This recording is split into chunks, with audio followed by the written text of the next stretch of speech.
Welcome back, everybody. We have something special for you tonight. What's that? We have our first officially unofficial Phobies podcast. I almost said the wrong thing there because that was part of my intro for a different one. But I do have a special guest here that we're going to meet a little bit later on. But this is what I'm tentatively calling the Face Your Fears Phobies podcast. Name may be a work in progress. But we're going to get right into it after I let everybody know that, of course, I am part of the content affiliate program. That means that the Phobies team gives me coffee for producing Phobies content. And I'm going to kick it over to our special guest to introduce themselves. Let us know how they're involved in Phobies. Hey, yeah. So I love the name "Face Your Fears" for a podcast, especially if you go by the number of people who surrender to me in arena when I try and play and find matches. Hashtag humble brag.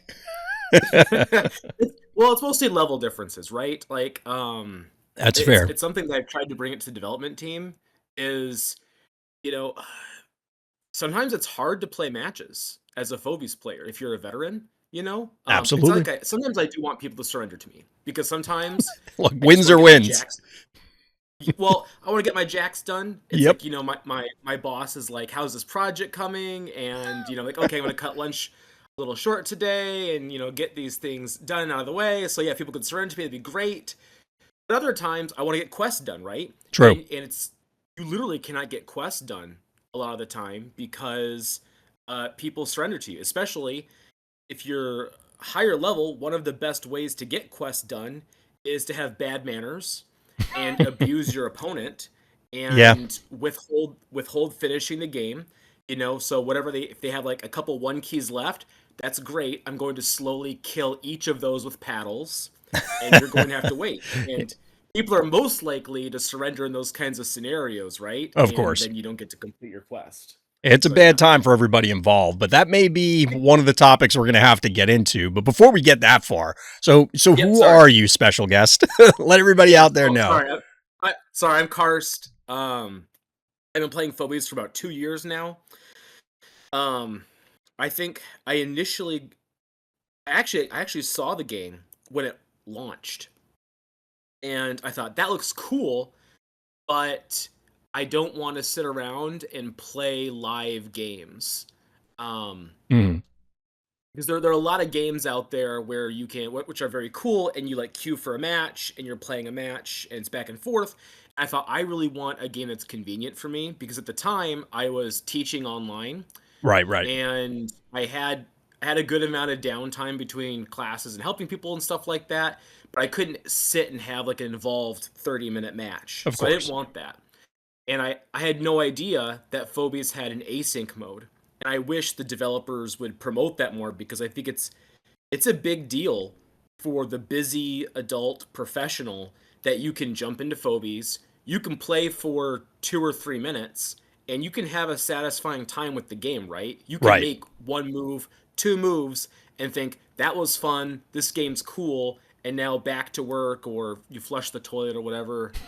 And it's always everybody's pooping game. That's what it comes back to. Exactly. Exactly.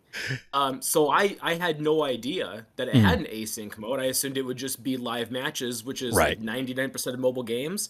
And since the day I picked it up, the thing I've just asked myself over and over again is, why doesn't every single mobile turn-based game have an async mode? It's such a brilliant idea, Yeah. You would think it would become more or less the standard in things.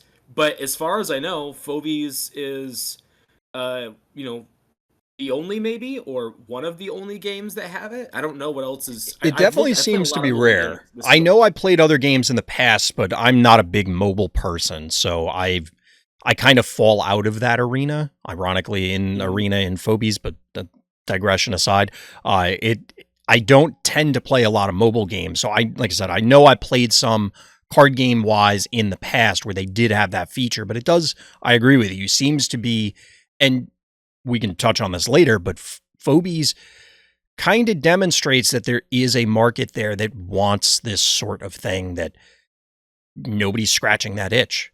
A lot of people seem to want the ability to do something like async. So it's definitely to its advantage. Hugely. And not only that, but it's a mobile strategy game with Hmm. zero RNG. How Yes, many how many games do that? You know? virtually none. There's a lot more Yeah, money made in RNG elements ultimately, but I yeah. used to play Hearthstone when Yogg Saron was released. Yeah, yeah. We quit that game. You know, I remember Ben Brode famously being like, "Oh, players like these things." I'm like, not all of them like Yeah, them. yeah. It's It's that is a common discussion on my stream constantly.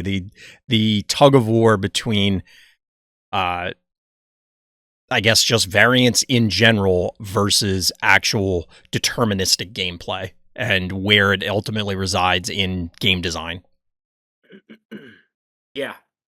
And for me, I think one of the things that helped me shape how I feel about card games in general was thinking of them as like ad-libbing, you know, Yeah. where like whose line is it anyway kind of situation where okay, see what you can do with what you got here. And so I took, hey, the cards that I pick up, these are the cards I'm going to see how I can do well with them, and that helps me feel better about card draw RNG. Hmm.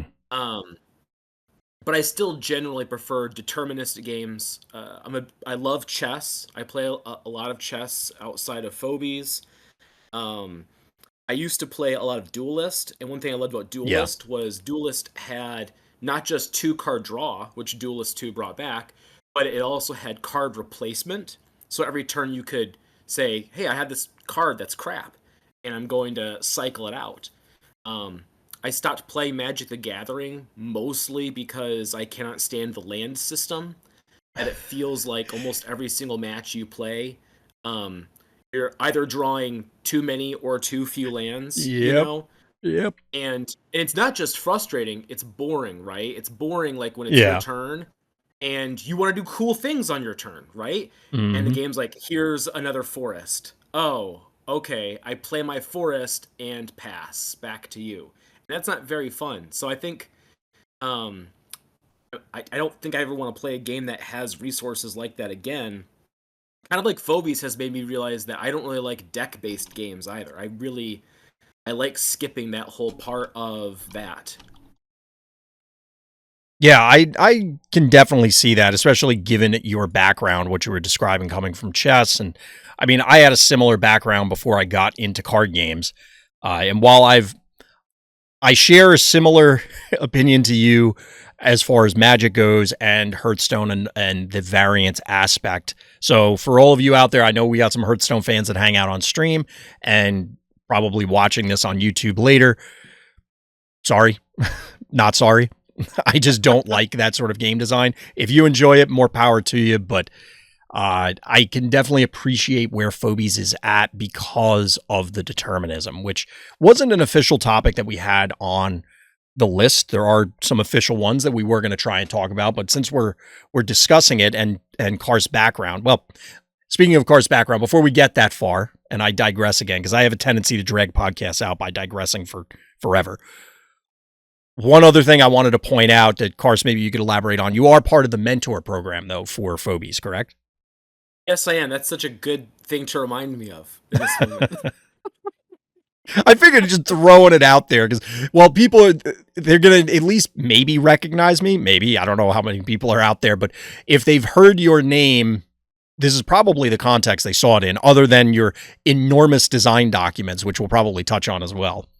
Yeah, should I say things like, "Hey, I'm usually like top 5 on the leaderboard for Arena and I'm the sum of all 3 ranked player for every I think I've been sum of all 3 ranked for every month except for my first one in the game." And I joined the game I think like 2 weeks into the season. Mm-hmm. So I only hit Sum of All Fears my first month, my first 2 weeks of playing, and then in that second month I think I hit Sum of All Fears 3. Hashtag Um humble brag once again. well, I don't know.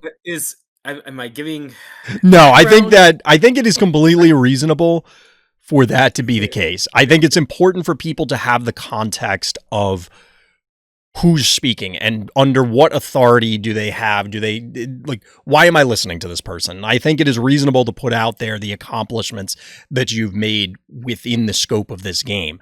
hitting the highest rank that there is at this stage and has ever been. Not like it's changed. Sum of all fears 3 is what there is. Hitting the top of the ladder, like the top of Mount Ego.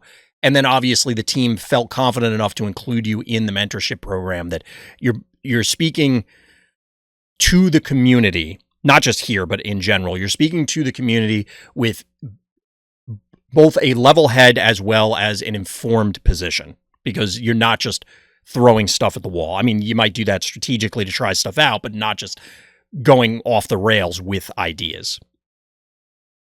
Yeah, good point. I got sidetrack real quick. Irk said in the Twitch chat, nice titles. How do you like pineapple on pizza? Opinion rejected. And to set the record straight here, my wife loves pineapple on pizza, and I'll go along with it and I'll enjoy it, but I'll never order it myself of my own will. I'll enjoy taking the pineapple off the pizza and eating the rest. That's how I look at it. Like, look, you can put it on your pizza. It's just you hate freedom in America. That's how I look at it. I may or may not get some comments for that one, but I gotta get some of those in there. This is how you generate interaction. Say ridiculous things, and then people comment. Mentor program actually started as a suggestion in the Phobies Discord, and it was, sometime later when Nico Ray had reached out to me and said, hey, we're going to do this, and I was like, what? Awesome. That's fantastic. And so I came from another game it was a Heroes of Might and Magic game called Era of Chaos. Okay. I don't recommend it to anyone. It was my first experience in the free-to-play mobile game space. Gotcha. It was, when I started, it was a very strategic game that I thought was very cool, but that game, unlike Phobies, went the path of continual power creep and having to spend to gain access to new forms of power creep. Mm-hmm. And so after a while, it just became, hey, how much money have you spent on this game? People complain, oh, Phobies is pay to win. Like, especially new players will complain about this, right? Mm-hmm. They'll say it's pay to win. And I'm like, you don't know what's out there. Yeah. Just really know how games can be, like literally this was a game where the big whales or krakens in that community were dropping 10 grand a month just to stay relevant. That's wild to me. I mean, that is not unheard of, but it is still wild. That I definitely agree with you in the context of Phobies, or in the context of the greater mobile gaming landscape. Phobies, you could argue Phobies is pay to win. I don't think anyone's going to deny that there is an advantage if you've spent money compared to someone with an equal amount of time, resources, etc., that has not spent money. However, we do have to take a step back and see the forest for the trees of just simply, look, it can be worse. It can be better, for sure, in a lot of respects, not just this, but it can certainly be worse. Completely agree. But in that other community, they had a learning community led by a guy named Sven. Shoutouts to Sven. And he was just this guru of the game. Who the game was famously, it's a Chinese game, and they don't translate it well into English. Okay. They don't explain any of the game mechanics. And so it's one of those games where they kept adding like new ways to augment your character. Here's gear, here's emblems, here's tattoo, here's constellations, and all this stuff just keeps pirate characters in different ways. And he would take the time to actually, through experimentation, break down how every single background statistic worked in the game and how it impacted everything. And from that could tell people like, this is what you should buy, this is what you should not buy, this is what's actually impacting your characters. And this man, he was like a living encyclopedia to me, and I hung on his every word. And I saw throughout time how many people he kept in the game, especially low spenders. Right. There were because of him, I was, for a lot of time, I was ranked in the top like 3 on my server, and I had spent anywhere from 1/10 to 100th of a lot of the people I was beating, specifically because they would buy all the new stuff. I would talk with him and he would say, okay, you got $20. This is the thing to buy. and I would find ways to short my weaknesses. And Gotcha. I thought if Phobies has something like that, where you can help new players understand the game and get over their frustrations. Like, what do you hear all the time as a new player? Even just basics, like people say, Stabby's broken, nerf Yeah. Stabby. And I think I myself included, I think pretty much every new player is like, why do I want Bo Mangles when there's this Stabby guy here? He's incredible, right? Hmm. But in reality, I think they're both pretty balanced, and my own preference is Bo Mangles. And I've actually noticed, like, within the last, like, 6 months or so, more and more players in Civil Fears 3 are using Bo Mangles over Stabby. Hmm. And I think it's not speaking to Bo Mangles being better, but players recognizing that there are pros and cons to them, and there are times when you want to use one over the other instead of just Stabby's better. Absolutely. I think there is still an argument, even though it is kind of that first, like you said, the first new player complaint among one of the first new player complaints is generally when you finally have that first realization, hey, the turrets, or for anybody out there who's confused, we'll probably have to make sure that we are explaining some of these terms, but the turrets being generally one movers, ranged units with a significant amount of HP. So your Stabbies and Bow Mangles are a great example. They come down early, they can soak a bunch of damage, deal out the damage because they likely lived, and they just control space. And they're a turret because they stand there and shoot at things. The big thing here is that I think there isn't, and this could digress very quickly, but I think there's still an argument to nerf them, and the reason being is to influence gameplay patterns and gameplay loops. So specifically, they clearly help enable more protracted strategies. So if you put a Stabby or a Bow on the board, it's going to control that space early. It is difficult for your opponent to dislodge it, often to pressure you, and then therefore it gives you a window to try and bank up for bigger things, do other stuff. And I think without going too far into the general balance discussions, because we're going to come back to that later,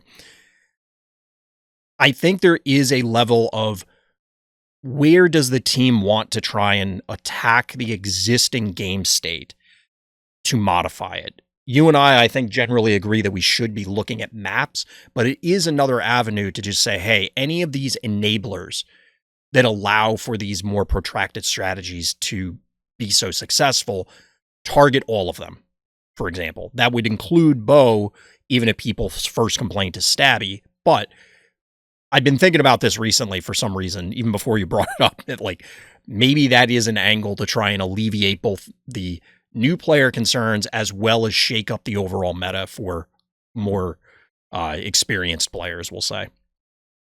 I think one thing that's really tricky about Phobies is that there are two different game modes, large maps and small maps. Yep.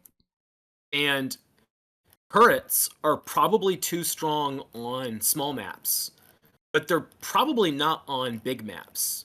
Agreed. Because the downside of the turret, right, is it has one movement, which means it takes time to get into position. On a small map, a lot of the time, the position is right out the door. You know, I have arrived, and, you and look now at there's Home no Sweet Home or downside. whatever, you're right in the mix of it, like one turn later. Exactly, you know, or like a map like Red Rum, you know, Yeah. is usually very turret focused. Where you know, it's typical to see people use double turrets on that and push it with both because the keyhole is right there. Then you're in the center, and why not? But on a large map, they need sufficient stats to offset that weakness of having to get into a position where they are worthwhile, especially if you're on a map with a lot to cover, like Mount Blake comes to mind Yeah. as a map where you have 8 panic points. There's a huge amount of space, and if the fight shifts to the other side of the map, your turret's just kind of sitting there picking its butt, waiting to be relevant, right? It's Yeah. like that's kind of like my counter Blastomatic in a lot of maps. Wherever Blasto is, I just kind of take the fight somewhere else to another part of the map, and I watch him slowly catch up as their 7 keys. And you swing the other shuffles way, its and they regret their decisions, all their decisions in life. Yeah, exactly. I mean, I definitely hear what you're saying. The way I come at it, and this may be a card gamer's mentality, which is something that we'll probably come back to when we talk balance wise, or maybe in future balance discussions for that matter. But to me, the only time that a thing is worth considering is when it's in its best case scenario. So if, say, a phobie is just subpar, and that that will definitely come up not too long from now. But say a phobie subpar, like bad enough that it is effectively, like it is just always worse. To me, that thing doesn't exist in the game for most intents and purposes. And we can debate like the hows and the whys and whether that's good, bad, or otherwise. But from a playing the game perspective, unless you're trying to be wacky, that phobie doesn't exist. So in these scenarios with the turrets, we've of course seen them used on big maps, but if we're focusing on the small maps, like that is their sphere of influence. Like that is where we care about them. So even if we were to nerf them and they become, we'll say, useless, like we'll assume that the nerf is enough to impact small maps, so they're playable there, but not dominant. And because the nerf on the large maps, they're now worthless. Is that the end of the world in your opinion? Like, do you think that if the collection was effectively split between here's your big map phobies, here's your small map phobies, is that bad? It's bad for me. And Fair. One reason is that so I think it's bad for probably different reasons, but go ahead. Well, one draw thing I love about phobies over chess is the variety. Yes. It's not, it gets boring after a while playing with the same pieces. And so one of my motivations when I look at game balance is the desire to play a phobie and whether it's relevant in the meta. And so if maps became split like that, instantly it's a bummer for me because now there's it halves what you can do. I'm no longer going to use. Right. And I am a very heavy turret user even on large maps. In fact, it's just within the last month or two where on Mysomania, which is like a famously standoffish map where you really have to push the heart if you want to make anything happen. Otherwise, you just kind of stand there. Yeah.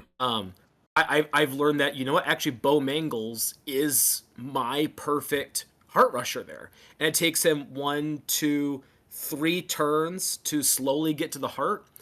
But once he's there, he's exactly what I want to be there. And I've tried so many things being my main heart attacker on that stage, every ranged phobie in the game, and it ended up being him. And there are other maps. A lot of people love to use Akira with AoE phobies, and it's a great combination. Of course. My preference is I do Akira with double turrets. That's my way of doing things. I mean, it's completely reasonable. You get that movement change or movement addition via the Akira pull, and then for all the reasons turrets were good, it seems completely reasonable. Right. I just kind of overwhelm people with stats, you right. know? There's usually a glob in there, and usually with whatever pull I do, my opponent's turn is usually spent killing glob, and then my next turn is spent killing everything else they have. Fair enough. I mean, that seems pretty difficult to try and challenge. I know I've watched some of your games, and the glob Akira combo has definitely become somewhat of a signature play out of your playbook, which is something that in general I've been trying to slowly build up, like creating these playbooks, because I think that it's coming.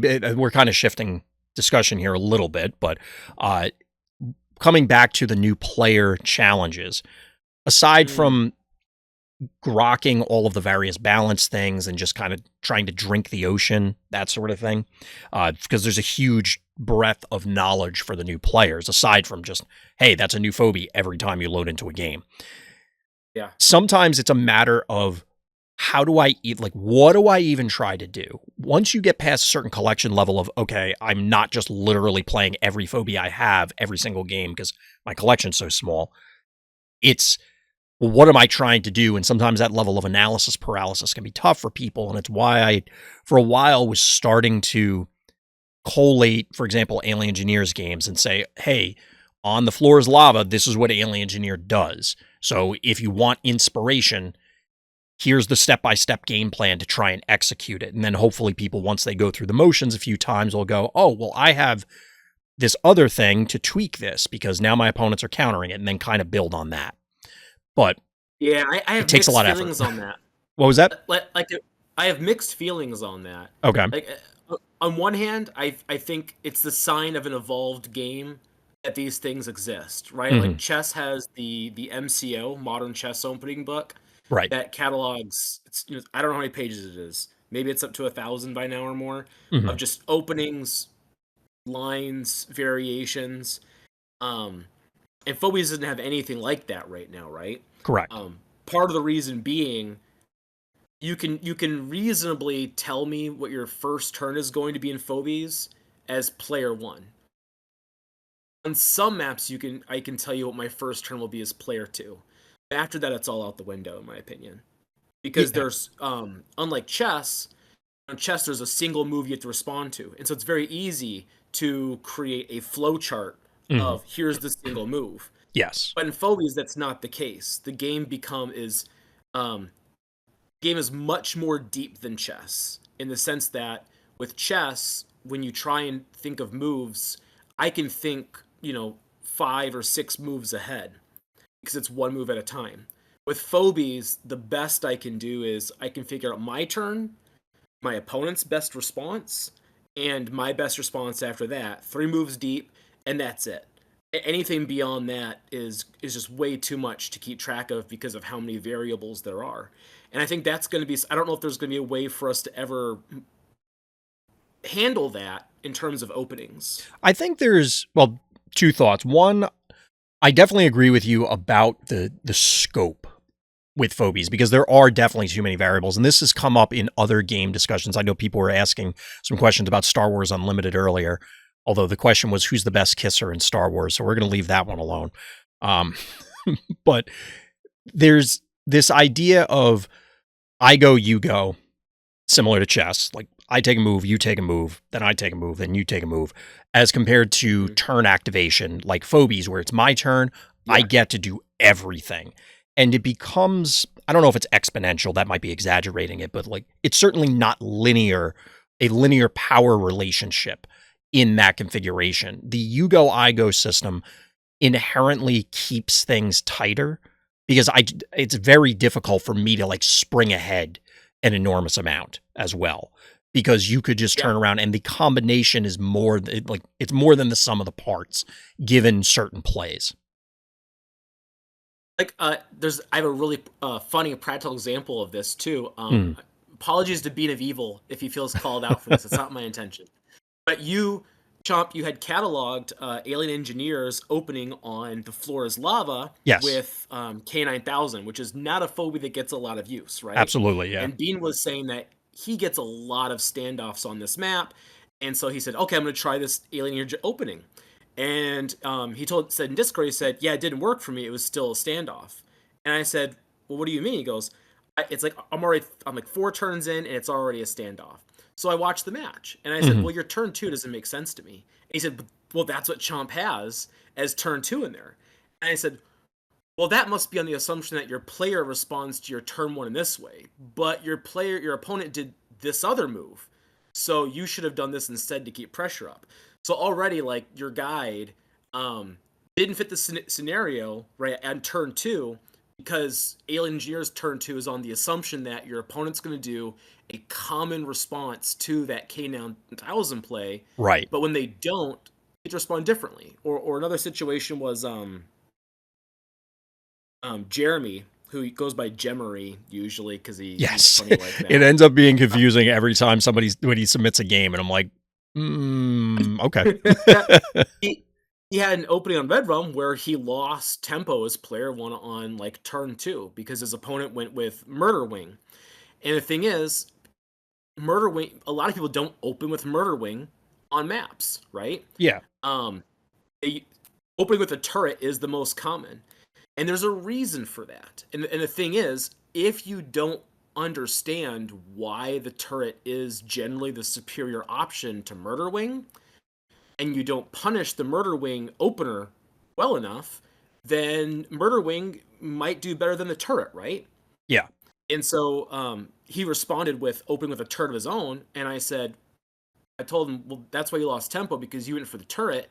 If he goes for Murder Wing, you should swarm him with 1 keys because Murder Wing's health is low enough that you can overrun it and it has to back off, and that's how you get control instead of pushing with the turret. Otherwise, you're having to wait for your turret, and meanwhile he's cemented control of the center, right? So Exactly. it's different no matter what, and that's why it'd be so hard. And also there are Yeah. collection issues, right? Well, Like the collection issues, yeah, and that's something that for all of these discussions comes up of you have to make some baseline assumptions of, say it's the Alien Engineer opener or it's whatever. It's going to have to well, be, there's look, if you're doing this and you don't have these things, you maybe just can't do it. Like if you're building up to an Akira game plan, you don't have Akira yet, I have bad news for you. It's probably not going to work. I do well, even think with one though, oh, good. well, even with one keys. So like I know you do not like Boomer, but I It's am mostly a a meme, but yeah. Boomer. I okay, I got Boomer like a month ago, Mhm, and I use him in almost every opening for every map now, and mhm. I love this Phobie. I just love Boomer and his massive health pool. He has won me so many matches.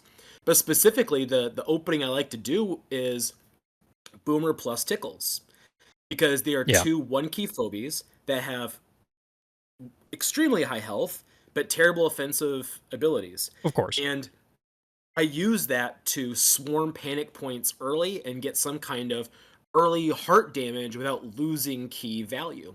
And that enables for me a lot of openings that I think you just cannot do even without these specific one keys. Right. Yeah, and that is something, I mean, this is a whole nother topic that we'd have to do an entire show on that long term I do have concerns about phobies where it's not just you need X, Y, or Z for a strategy. It's you need A, B, or C to counter X, Y, Z. Like you have to answer, assuming levels are equal, that sort of thing. The next equalization point is collection. And if hypothetical new phobia has to have this sort of response, that's where it concerns me as the cast grows and becomes more unique, which is one of the things that, as you were saying earlier, I agree with. That I would think most people love about phobies that the monsters all have and not just the monsters. I'm using that generally. All have a unique, like not just image but theme and voice and like all of the aesthetics tie together. And it's like, this is this cool thing. And that's why you should like it. But Yeah. as we grow the cast, eventually we're going to hit a tipping point where it's you either power creep or you side grade to the point where things become linear strategically of like, this thing is the best at what it does and it has to have a silver bullet answer. And I think that's going to be a very difficult balancing point for the team, like literally to balance kind of thing. I haven't seen it yet. I think the closest, like I guess the closest thing to what you're talking about Mhm. might be Firkin. Well, Firkin, I guess not to, he is the answer. He's kind of an anti-fun phobia, as most people would think it. I don't think the game is at that stage now. It's more of like it's just kind of an esoteric concern that I have, a hypothetical concern for the future of, because I've seen it in other games. Now, this is again talking from card game experience of once the card pool grows to a certain point, you have the issue of, hey, the devs didn't think of this particular interaction, but that's Mhm. a way card games happen. Like it's just the way it is. It's basically impossible to do it and be commercially viable. That's a different discussion. But the other part is in order to continue providing a reason to buy the new stuff, you have to give people something unique. If it's not going to be strictly more powerful, it's not Hevo 4.0. It only costs 4 keys and it does the same thing as Hevo 3.0. Like we're not getting that. We're going to have to side grade things and eventually things get so far polarized that you have to have certain responses. Yeah, I could see it maybe becoming an issue later on. I think we're super far away from it though. I feel like Mm, there's so many mechanics and concepts that they haven't even touched on mhm. still. Like one that I've become a big fan of recently that I've brought up in the Discord is phobies with turn delayed effects, where you target a hex with an ability. It Yeah. doesn't go off right now. It goes off at the start of your next turn or the end of your next turn or something like that. And that's like a whole new kind of design with a ton of potential. Well, we kind of And have that I in know, Radiator right now, right? Is that just for the clarification purposes, like that sort of thing is what you're talking about, other than the targeting a hex? like I'm imagining something like so like one phobia that I have a collection of phobias that I've created in my spare time, and like one is called Morticia, and it's an undead mortar cannon. And what you do is you target a hex with it, Hmm. and it can be it's board wide, it has endless range.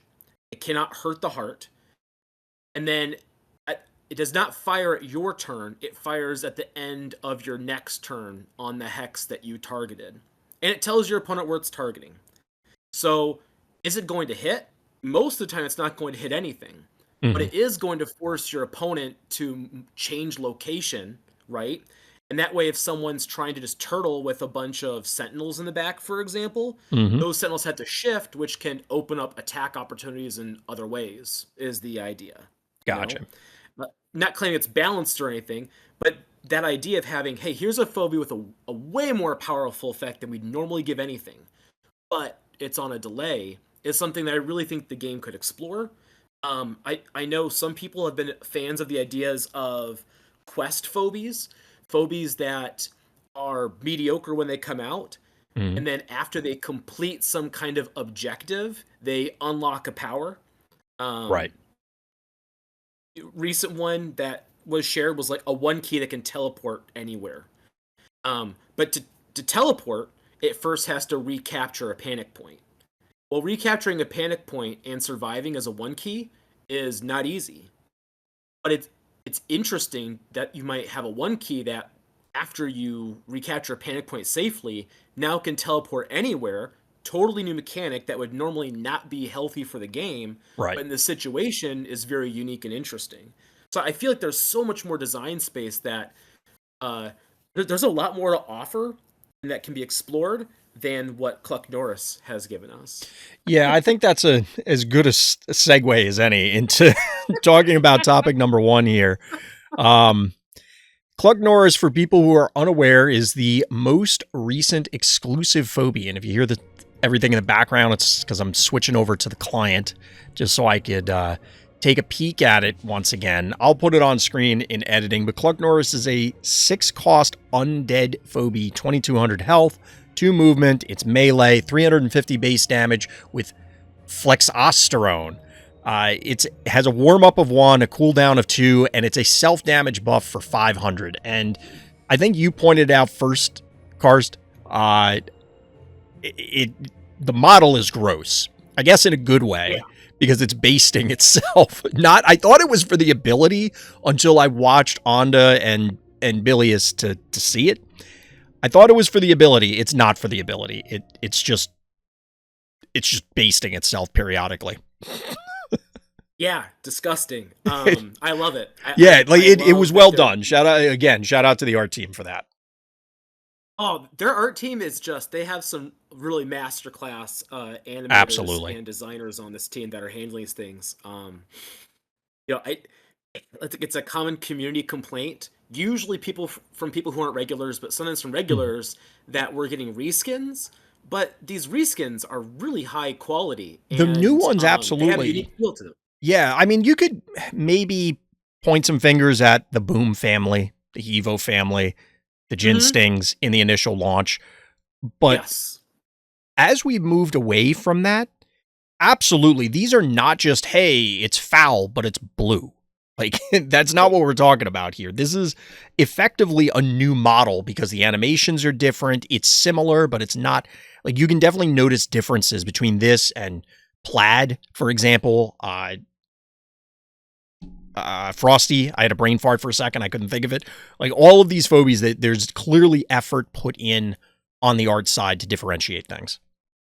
Right. And my feeling, people always say like, "Oh, they could have done more, or we could have gotten some unique." You can always But do more. Like, no matter right, what, you can always do more, but like, come on. And you have to respect that the team has a budget and they have time Mhm. constraints. And it's not like the choice is have a phobie where we do more with or a phobie we do less with. It's have more phobies or have fewer phobies because Exactly. I was going to designing say that. everything from the ground up takes more time and money.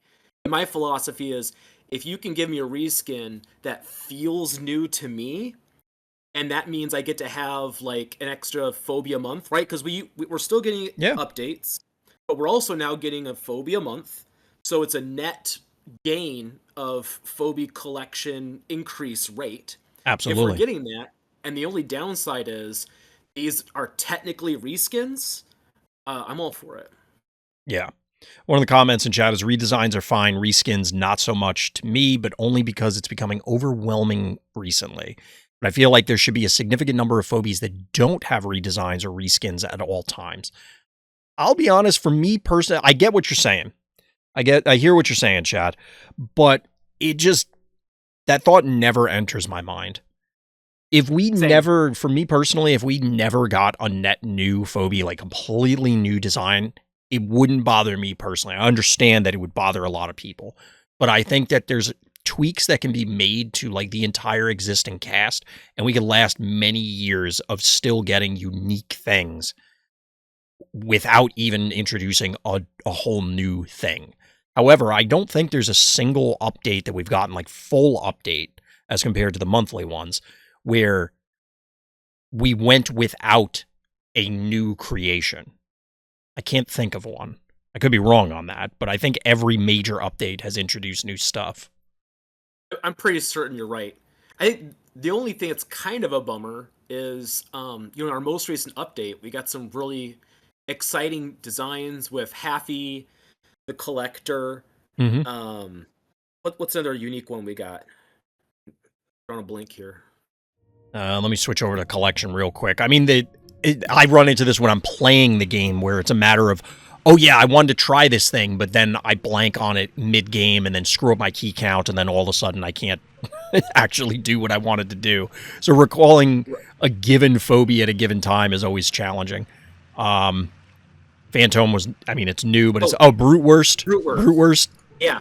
So we got these designs. So I'm going to pick on Brute Worst and the Collector as two phobies that people were excited to see and are not in the meta at all. Oh, And they are are doo-doo. probably bad.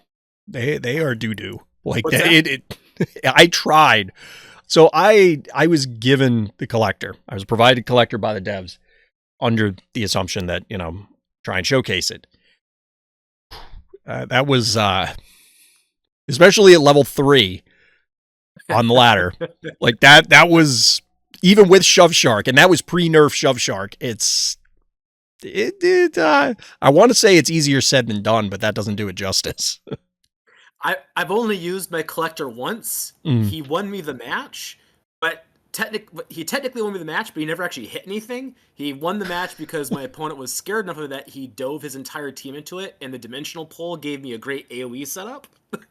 That sound okay. Well, there it is. You heard it here first. That's how you win with Collector. Your opponent just blunders. Yeah, right. Yeah, exactly. They're probably half my level too. I'm not gonna lie. I do think some phobies do induce some real life anxiety, and that is part of what their purpose is. I think sometimes it comes to mind, but so good. what's a bummer to me is that we got these fresh designs, and then we got some recolors, and the recolors were the meta phobies, right? Like Right. Chevelle and Phantom. It's not just that they ended up being meta phobies by happenstance.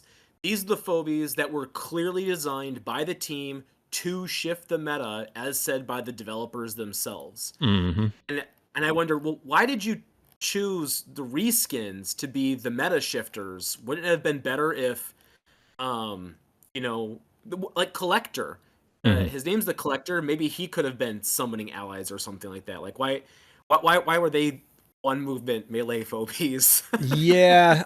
So one thing I will say that I do think that, and the team has never said this as far as I know, and this is not like insider knowledge kind of thing with the content affiliates. This is just me surmising and inferring things. I do feel that in general, they tend to play new abilities very cautiously. Like we saw this with Will Wuffalo, for example. Wuffalo is an incredible, hypothetically, the most powerful thing in the game, in my opinion. Yeah. Like it might be on the level of Akira or better because just You talk about phobias that induce fear. yeah, That's one for me. I see Wuffalo Will, and everything is about how do I make sure Wuffalo Will doesn't do anything. yeah. And I think that those sort of powers that like I wouldn't be surprised if we eventually get a dimensional reskin of well, Sir Probes-a-Lot might be dimensional already. I don't remember, but I wouldn't be surprised if in the future we get a mind control ray reskin of Sir Probes-a-Lot that has the Will Wuffalo ability but buffed. Because these sort of things, and the reason I bring it up is like Brute Worst and the Collector and stuff like that. Sometimes I feel as though the Phobies team releases intentionally underpowered Phobies like this with the understanding that 2, 3, 4 releases from now, we'll get a follow-up that's, okay, we saw how this impacts the meta. We don't want to take the 2009 era League of Legends strategy of just, you know what, the new thing is going to be broken and they're going to have to buy it, which I can kind of appreciate. I don't know if that's actually what they're doing, but it sometimes appears that way based on what we've seen. I don't share your optimism there. Because what I feel is this: everyone who plays Phobies knows that melee Phobies have a problem. Yes, and I cannot help but notice that continually with the updates, the Phobies we get that everyone says this is bad are the melee Phobies. And I think there's kind of two ways to play Phobies, right?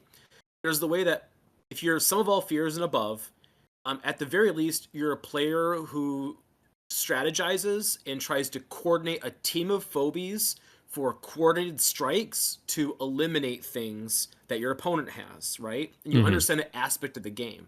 right. Below that level, what's common is to just play things and run them into the enemy team. Right. I cannot help but feel like a lot of things we get are balanced with that kind of gameplay in mind, where things are just That's summoned and they just go in there and fight. And in that kind of gameplay, melee Phobies are perfectly fine because there's no coordination to push them out, control space, and their health being a little higher actually balances out their stats. And so I cannot help but feel like when we get Brute Worst, you know, it's like, oh, Brute Worst, he has 2,600 health and he causes disease. In a fight 1v1 against another phobia that's randomly in the battlefield, he's really strong. Yeah, I can definitely see that. And it does, again, this is a much larger discussion. We could be at this one for hours just talking about different ideas for it. But it's a battle that every game that has balance updates, I guess, has fought since the invention of it. Who do you balance around?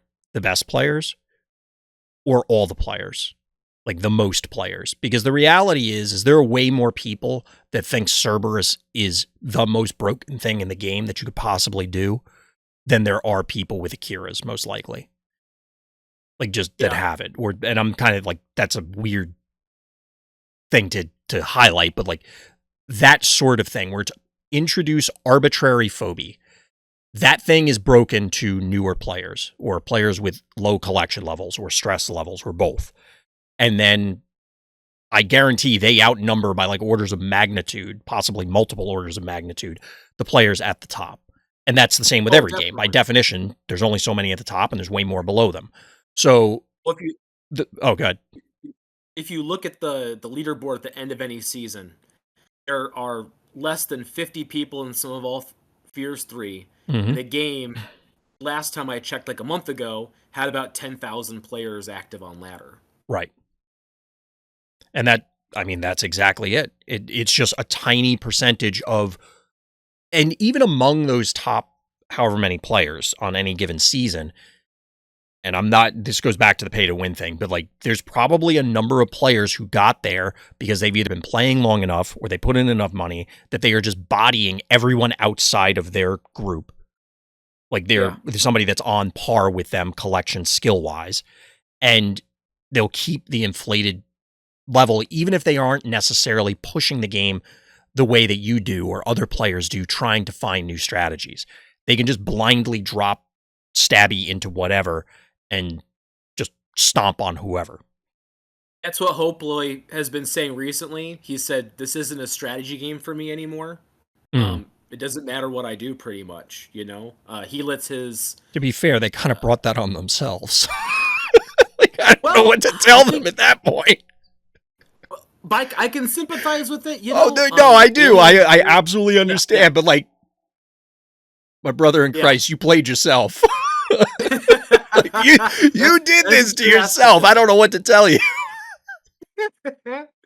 But Alien Engineer and I have talked about this a lot, where like, and I know Circulatum has mentioned this too, where we feel skill decay because we are so high level that most of the people we play, you know, we have a few levels advantage on. Yeah. That when you take those level advantages away, we find things that work for us no longer working, and our sense of what's real and functional and strategically valid is warped.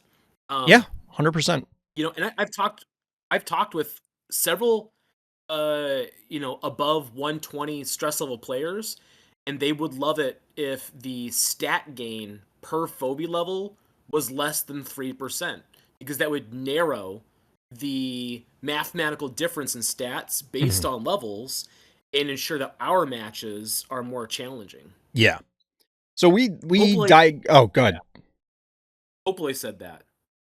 That's, I mean, if there's a bigger endorsement, I don't know what it would be, other than unequivocally the person who has clearly spent the most money on this game. I refuse to believe there's another person. And if they're willing to go to those lengths, then I don't know what to tell you. Maybe Bilius. I don't know if you saw, but Bilius, he has over 200,000 coffees saved up right now. Good Lord. I don't even know how. He's covered for a few expansions. Yeah, I think so. They're in good shape. I don't think they got to worry. Hopefully he's definitely up there. Oh yeah, I have to imagine. I haven't seen a screenshot, but there's no way they're not. It's just not possible. Yeah. We kind of digressed a little bit away. I think that is a good discussion to have, and we'll probably circle back to it. But as far as Cluck Norris goes, and bringing it back to the general idea of the promotional phobies, this particular one, I mean, I said it in my quick 5-minute breakdown video.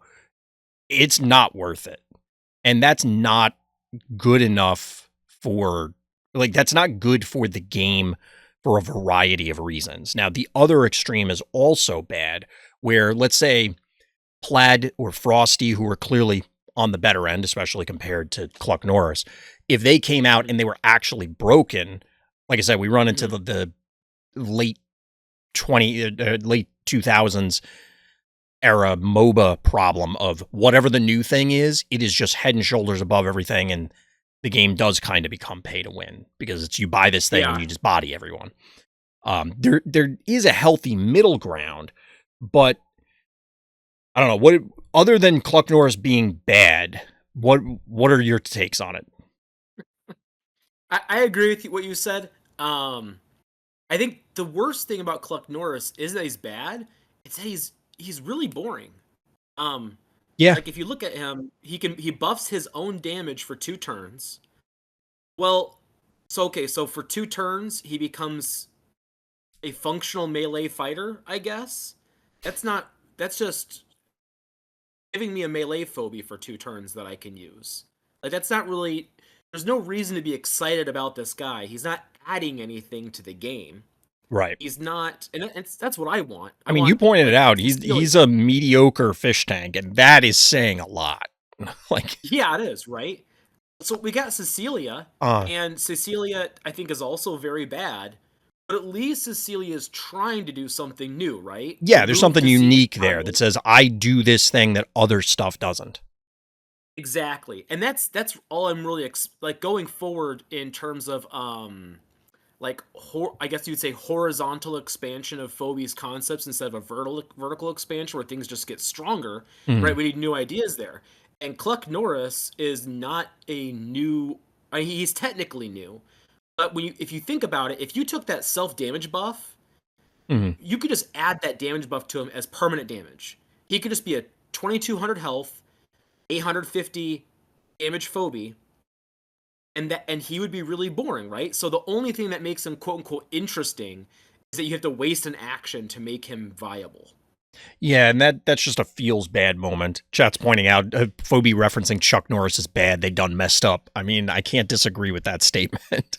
I understand. I think I've been thinking about this for a while since he was released.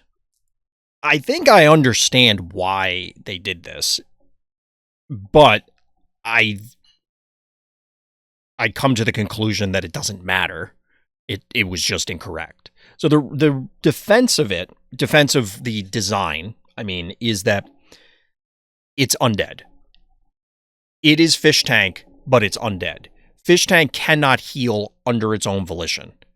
Hypothetically, especially in the scenario you talked about where it's just, all right, we're going to take the biggest dum-dums we got, we're going to meet in the middle on Final Destination, just punch each other in the neck until one of us goes down. We're talking like mid and lower skill players. This guy could be oppressive because he's just going to be immortal, hypothetically. I don't think he could in that situation either. That's kind of the conclusion I come to as well, but I think that may have been where the headspace was and where the spreadsheet led them to be, okay, we value, which personally I think that explains in general. I've said before that I feel that undead is probably the weakest of the 4 phobie types because the life leech rarely comes into play in a lot of scenarios. And here I think this reinforces the idea that the team may value the life leech on undead phobies very, or maybe not very highly, but certainly higher than I do. Maybe more than most of the players. I don't know. Well, let me ask you a question. When you say that a race is better or worse than another one, Mm-hmm. do you mean if I play only this race, I'm at an advantage or disadvantage? Or do you mean if I take this same phobie and I swap it to this race or this other race, it's better or worse? Generally the latter. So like if you took, I'm trying to think of an example. Like if we made Chuck a like a monster, he would probably get some amount of stat buff because they generally have better stats, and he would now be able to be healed, which I think would probably be a more dangerous phobie. Maybe not broken, but it would probably be a more powerful phobie than it is today. Yeah, I think it depends on the phobie design. Yeah, I don't think that's universal. When I'm talking Yeah. about this, it's going to be in generalities that, you know, if not every undead is unequivocally across the board worse than every dimensional, for example, or every dimensional is better than every mech or whatever the case may be. I think it is going to, you have to care about them individually, but there's clearly I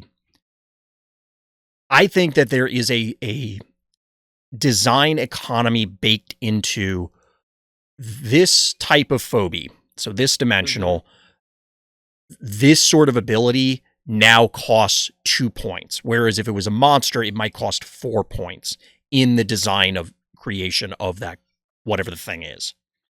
I think that's likely true.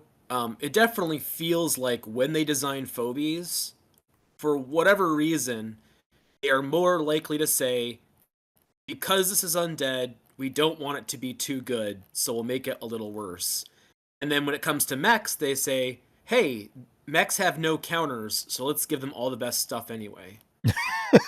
That comes up every once in a while. Because for the events, Yeah. I do my full run of all one race, and I added in, I can use any one key, I can vault snipe with anything I want, and I can use I can use non off race support phobies. So I can use Chevelle with anything. I can use Gravedigger because you really don't want to play some maps without Gravedigger, and having to skip that just feels terrible. Yeah. Especially. It's And just the I way gotta the maps say, are. if you just give me Chevelle, Undead felt extremely competent last month. Dimensionals feel way worse to me than Undead. As like a full, if you're playing full race, Mhm. Dimensionals, um, if you look at their low key options, they just don't. Aside from Stabby and Tooth Fairy, they just don't have anything. Yeah, it's a They've got Squiggles, who's not bad, just highly situational. yeah, absolutely. They've got Eternal Knight, who's crap. Um, and they've got Bloat, who is just really awkward to use, and you can't really rely on him in a lot of openings. Right.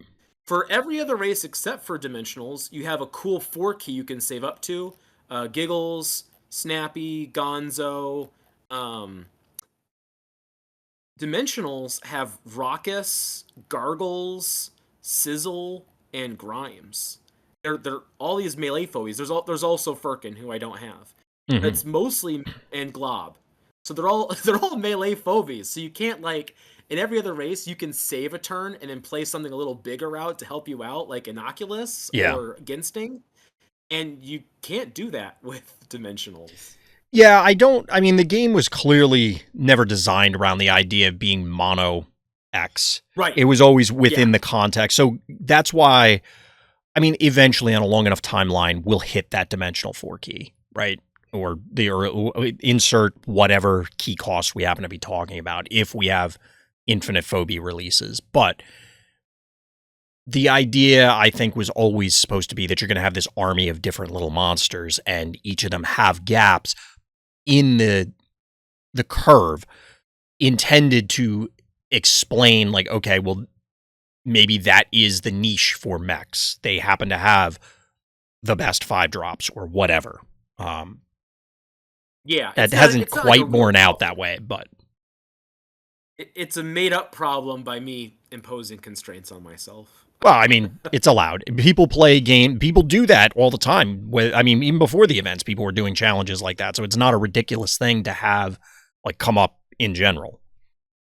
Yeah. My only real grievance is that, having done all the races, mechs are just so clearly better than everything else that there's no actual mech counter in the game.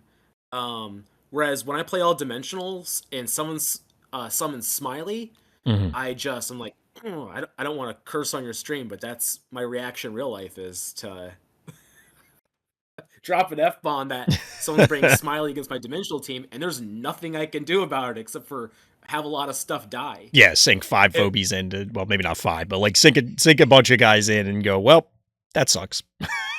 That becomes like my entire match is, how do I handle this 5 key that is otherwise pretty mediocre, you know? Yeah, absolutely. Absolutely. And it kind of comes back to a lot of the conversations we were saying earlier, many more that we could have about what the expectation is for how the game is, quote unquote, supposed to be played. And I think this is just another facet of it where the game clearly is intended to be, I mean, you have access to your whole collection, so make sure you're using the appropriate things at the appropriate time. Yeah, definitely. But I don't... When I play Arena... Sorry, go ahead. Oh, I was going to say, I don't know if I have much else to add about Cluck, to be honest. So we can go with whatever you were going to say. I'll go on about Cluck a bit more. Okay, go ahead. I think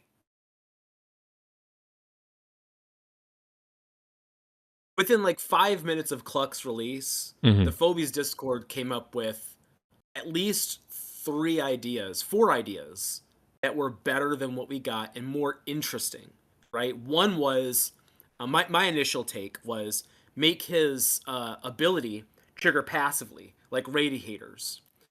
Fix his action economy, right? Because this is a big problem with melee phobies, and only melee phobies, it seems like, for some reason, where they're given actions that they need to do that make them suck. And I guess it's not only them, because Dozer falls under this too, right? Dozer has this ability to apply stop, and it's atrocious. But it's supposedly the reason you want to pick him, but you've also just walked this 8-key turret over, and now you're going to use an ability that does 0 damage on a phobie? Yeah. It's really hard to make use of, right? So getting rid of that issue with Cluck Norris, not having to click on the ability and making it like a Radiator, that was like the no-brainer that I came with immediately.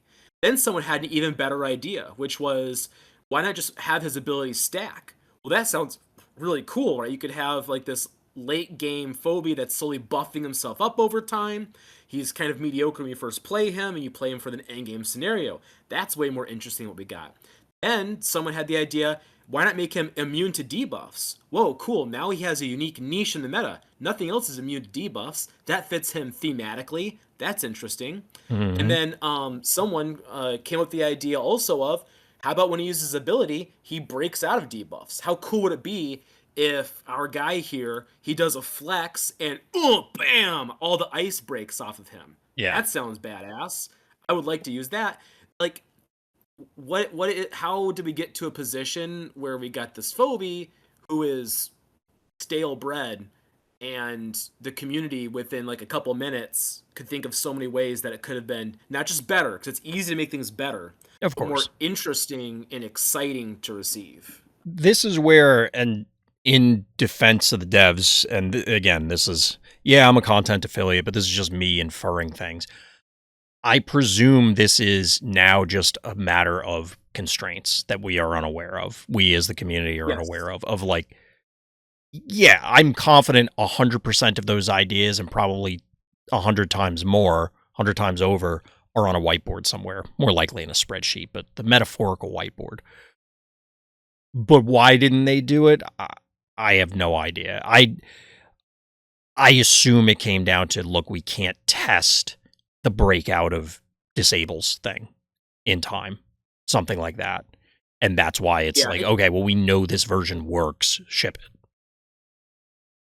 And I would be clear too, I'm not trying to be unkind to devs. I love the work they do. Oh yeah, I'm saying this mostly for the benefit of people that are watching this on YouTube later. That's what I'm aligned with you here. And I'm sure it is. And some people be like, I think the first instinct people go to is like they're being lazy. But people love to throw that around. What's that? People love to throw that word around. Yeah, right. But anyone who has worked in anything that does with software knows that every day is just kind of hectic in terms of trying to get everything to work. Because when you're working in any kind of IT, technology, software kind of field, it's not like other jobs where you can say, this will take me an hour to do. It's, I'm going to work on it for an hour, and maybe it will work by the end of that hour. Right. You know? I mean, even beyond that, there's just levels of QA that have to be done outside. Like anybody, even if you're not working in IT in any capacity, if you work any kind of office job, you should know that there's red tape governing. Why don't we just move the stapler from this end of the room to that end? Well, there's 9,000 things that may be silly, or they might be legitimate because of whatever. Like there's things that we don't know on the outside looking in, which is where it gets Most weird. things. Yeah. So, did you have anything else you wanted to add about Cluck besides that? Just that, I guess I would say I really, if this is the situation that the devs are in, I would really love it if there was some kind of way they could involve the community in testing Phobies. It's pretty common. You know, you come from a fighting game background like I do. Right? You play Mortal Kombat. Yeah. And my understanding is the last 4 Mortal Kombats have all been balance tested by top competitive players. Yeah, they poached a number of them out of directly out of the community, and then it's like, whoa, why isn't so-and-so competing? Well, there's a reason. They're barred from it. Yep. Yeah, they're not allowed to compete for I think it's a year or something like that after the game comes out, right? Yeah. To keep things fair. But the fact is, it's going to be pretty rare that the person who's making the game is also going to be the same person who is extremely good at the game, right? It's totally different skill sets. Exactly. I think that's something people don't, just to highlight that point, people don't realize that. And it's not unique to Phobies. It's not unique to fighting games. It's not unique to, this is a universal thing when it comes to being a competitor. There are people who are coaches and there are people who are players. And sometimes you will have one go to the other. It's Yeah, not definitely. all that common at the professional level. Like, yeah, you played ball and you go coach at your local high school. Great.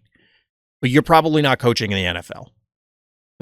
Like Yep. there's a big difference between the two. And when it comes to compete, like designing games, the skill set of creating the game and the rules and envisioning all of this stuff is not the same skill set that's going to cause someone to necessarily be the top of Mount Ego. And like I said, that's true in tons of games.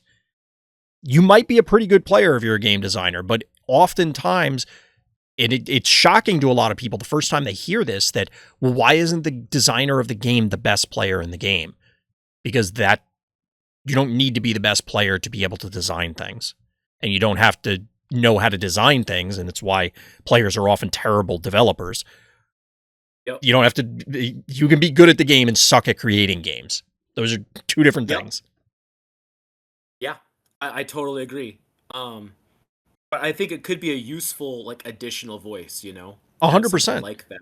I think that, I mean, this goes back to our earlier point about when it comes to balance and who is the game balanced around, it's important to get the information from the best players because then you can see, okay, what is the potential ceiling for game piece, whatever it happens to be. But those Right. players naturally, like what you were saying earlier with the skewed perspective, the like inbred testing almost, your experience is not the same as somebody in the middle of horrors. It's just not. And it probably never will be until they climb up because those are just two different worlds. And that's where the developers, for everybody out there that is wondering why some things happen, they have to care about those players too. They're the larger part of the player base. So Yeah, when doing balance reflections, that's something I talk about is like pterodactyl's a phobia that I do not use very often. I don't think he's weak, but I don't think he's like that spectacular enough that I think to right. myself, pterodactyl's the one that I need. But he's one of the most complained about phobies for new players. I would You imagine, know, yeah. all the time new players. They're like, how do I kill this thing? It's just sitting here, leeching off. I can't get anything in range. Because what does it take to kill a pterodactyl? It takes team coordination, Mm-hmm. multiple strikes plus droney or a one key that's going to run over there and step on those bones. That takes a certain level of skill. I totally sympathize that the developers, if pterodactyl was actually the strength he needs to be like a It would be metaphobia where you see it hugely everywhere. oppressive. Hugely Yes. oppressive. Yeah, exactly. To be honest, that's why I'm always concerned about when people bring up the jackalopes. Like, I don't know. I don't disagree that they need help, but like, I am worried that for lower skill levels that it would just be jackalope mirrors or just somebody steamrolling with jackalopes and then they hit that brick wall of somebody who knows what they're doing. That makes me giggle, like thinking about it's like being in Willy Wonka's chocolate factory. It's just such a wondrous notion, the jackalope meta, where you Yeah. see them all the time. Yeah. It just It is kind of funny to seems so think about, but I do think, and this is a much larger discussion too, and we might as well get to the other two big ones. But I do think some phobies are just designed simply to be like, this phobia is here for this skill bracket. And then before that, it doesn't matter because either you don't have it or you don't have the skills for it. Then you use it for a time and then it's discarded in favor as your collection and skill level grows, which is a design decision, if assuming that's true. But I feel like some of them just fit in that category. I think Talarian was actually open in saying that's how they felt about Cerberus internally, Oh, that he interesting. would be oppressive. So what's that? Oh, I just said interesting. Yeah, he had mentioned that because I one question I asked him once was, "Are there any phobies that turned out exactly the way the team predicted?" Mm-hmm. And he said, "We thought Cerberus at the start would be a phobia that everyone's complaining about and it says it's broken, but then once people learn to manage it, it would kind of fall off a bit." This is pre-Chevelle, right? Fair. Chevelle has definitely brought Cerberus back into the meta, I and could he's see that. pretty scary now. Um, so that's kind of some kind of validation for how you're thinking about things, of how they think about things. Yeah, it's I appreciate when they do share stuff. It is a rarity and we have to treasure those moments because it doesn't come up all that often. But Very much. Very much. speaking of moments that don't come up all that often, let's talk about Phantom and how it is kind of. I don't know if you would say this, but to me, it kind of feels like it's not quite at Akira levels of complaints, like pre-Akira nerf. Hey, thank you for the raid, Huge Boulder. Welcome. Welcome, Raiders. We got a podcast going on with me and Karst talking about a few different things. It's Luffy. Fair. But yeah, Karst, I feel like Akira, other than the people who thought Akira was bad, which I don't know what planet they're on, but pre-Akira nerf, it was very common to show up on any given day and people were like, this thing is the worst thing to ever happen to the game. Do you think that is Phantom worse? Like, is Phantom more unhealthy for the game, or do you think people hate it more than old Akira? It's a good question. I think people hate it more, partially because not everyone has it, right? This is something you've brought before about how Akira is technically fair, right? Everyone gets Akira. Mm-hmm. Everyone Eventually, can use Akira. Yeah, eventually. But not everyone gets. I still don't have Phantom. So I'm sympathetic to this. And I think that might just be it. Because in my view, I think Phantom and Akira are at similar levels of impact relative to their key costs. Like, I could see that. Akira is as overpowered as relative to other 9 keys as Phantom is relative to other 5 keys, if that makes sense. Yeah, I think I can get behind that idea. It's interesting. Luffy's saying at least I have a chance to get Phantom. Akira's literally out of my price range. I play like an async game a week or something. I guess. I mean, couldn't you? I mean, hypothetically, I guess that's why you're saying it's out of your price range. Hypothetically, you could get Akira, but yeah, that'll take a while and some dollar signs. For me, it's interesting, and I'll preface to start the discussion with this, or I guess follow up the initial start of the discussion with this. In running my tournaments, which I should have mentioned at the beginning, like when we first started, because I want to let people know, but through Fright Night, the last one, because it was available then, and then through the various Monster of the Week since Phantom's release, this thing wins like 1 in 10 games at most. But that is simply because there's literally one player who has it. And every other player... Are you calling out that player then? No, I'm not trying to like throw them under the bus, but it's more like pointing out that the Phantom is not like... It's not oppressing everything in these events. Now, every other player who says they don't have it swears that the second they get it, they will dominate every event, and it doesn't matter who it is. We'll see. I mean, it's obviously doing numbers on the ladder, but I don't know. I want to say that tournaments are a better test of it because there's more of an equalization. If somebody is higher level than you and then they drop Phantom and kaboom your whole team because they outlevel you with the kaboom, okay, you're dead. Does that matter? I don't know. It's weird because like you were saying earlier, my perspective on the game is going to be skewed because of where I choose to spend my time in the game. Yeah. Do you mind if I monologue on this a No, little bit? by all means. Okay. So, one thing I appreciate about you, Chomp, is that you always challenge these perspectives, and definitely when I first started talking about Phobies, I would focus on balance, and you frequently challenge the idea of whether balance matters, and I think that's a very good point to make. Initially, I was like, of course it matters, but you know what? We got Chevelle, and Chevelle is definitely too good, but he's also fun as hell. Yeah. And while you do get people complaining about Chevelle, most people are pretty happy with his existence because he makes the game more fun to play, even though he's almost certainly too strong, right? Right. And so I had to recontextualize, like, what is it about Phantom that's really bothersome? Because it can't just be that he's too strong, because we can see that sometimes things are too strong and people like that. Right. And I think part of it is Phobies is a game that attracts people who like deterministic situations that they can see things in, right? Traps are kind of problematic. A lot of players don't like that you can't see traps. And while technically you can play around Phantom and everything he does, the mental burden of having to think through all the possible combinations of what he can do is so much that I think most people can't handle it, because first of all, you need to know the entire Phobies collection and what he can pull and all the things that could result from that. But also, it's really frustrating to think through every single Phantom combination that can possibly happen. It's not fun to have to think about that much stuff.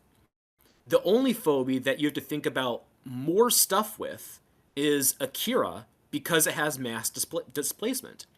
But Akira is less frustrating because the person who uses Akira also has to think about the mass displacement of their own phobies.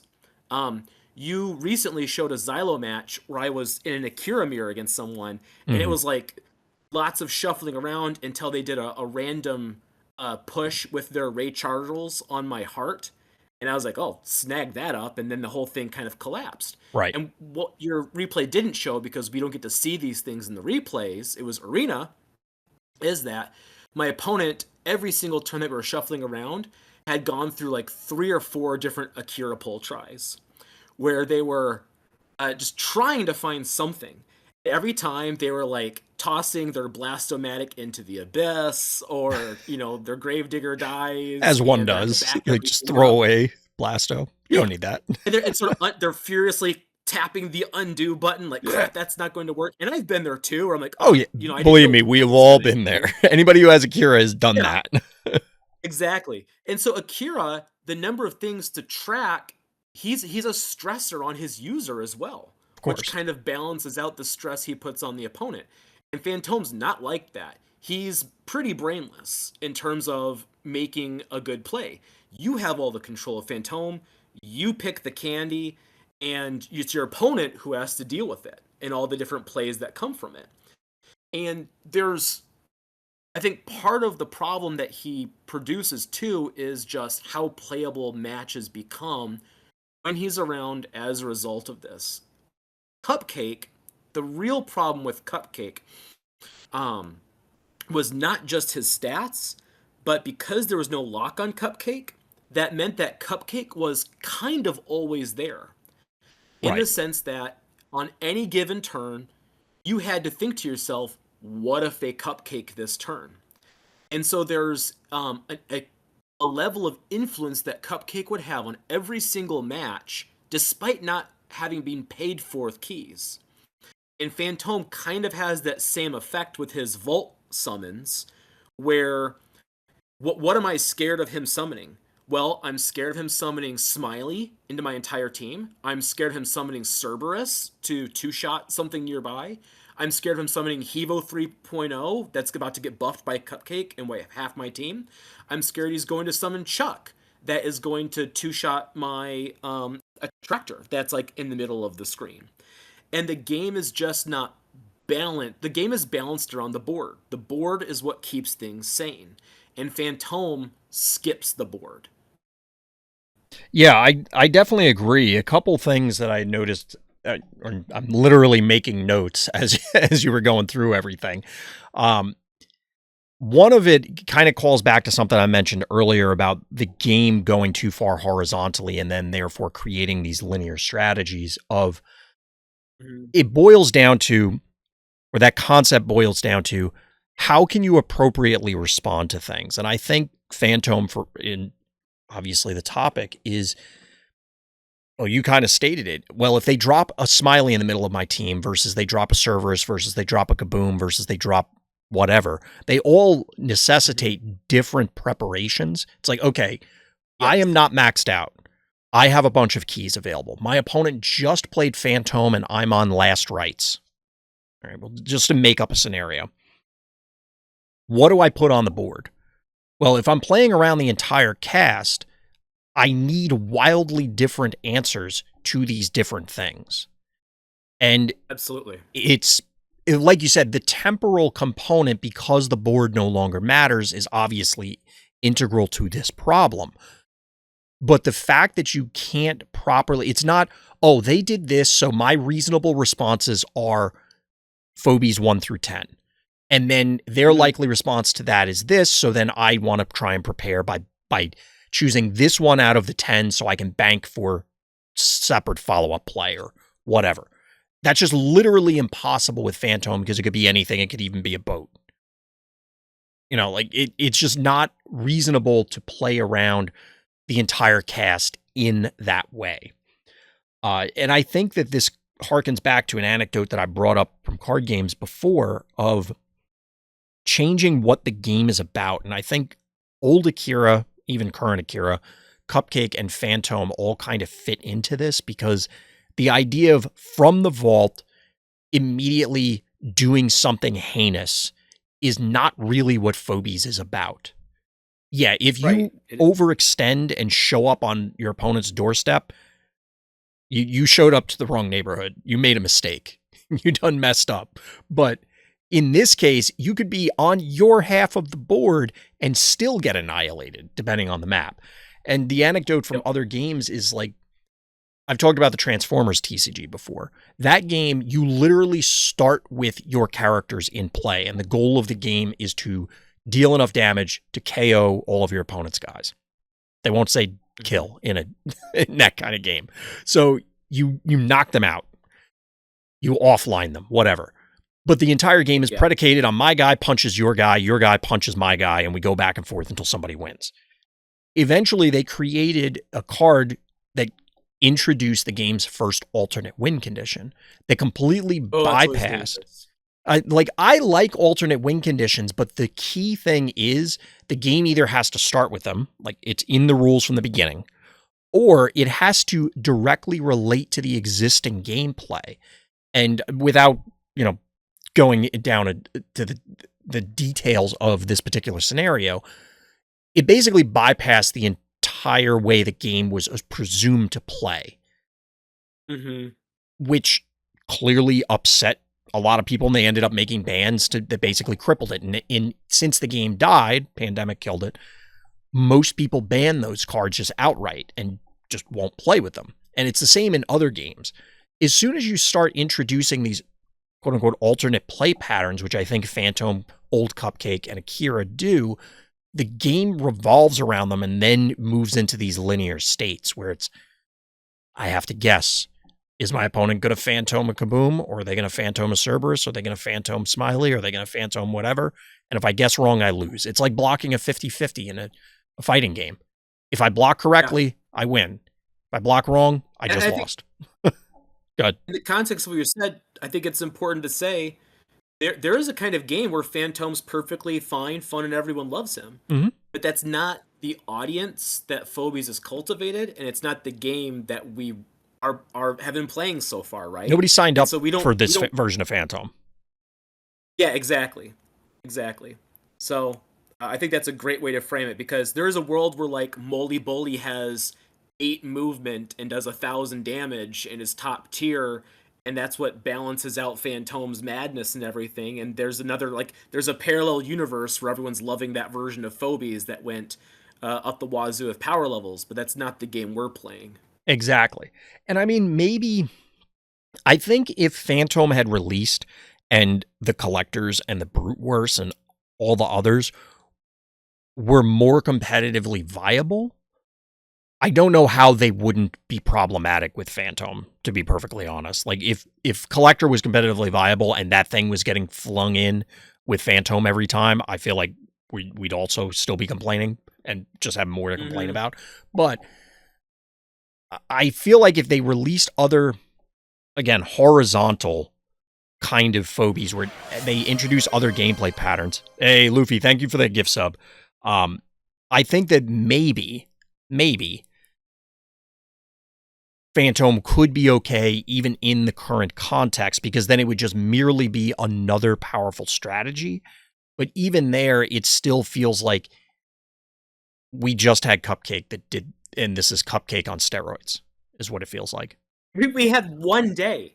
We had one day of the healthy old Phobies meta after the balance patch before we got Launch Chevelle and Phantom. Mm-hmm. And it was a lovely day. I do wonder, let me ask you this. Do you think that the idea of Phantom teleporting things, is that ever possible to be reasonable? Like, if, I don't know if you were the one that suggested it or somebody else, but like Phantom only doing range 2. To me, I don't think that materially changes the status quo. It's clearly worse. It is absolutely a nerf. So I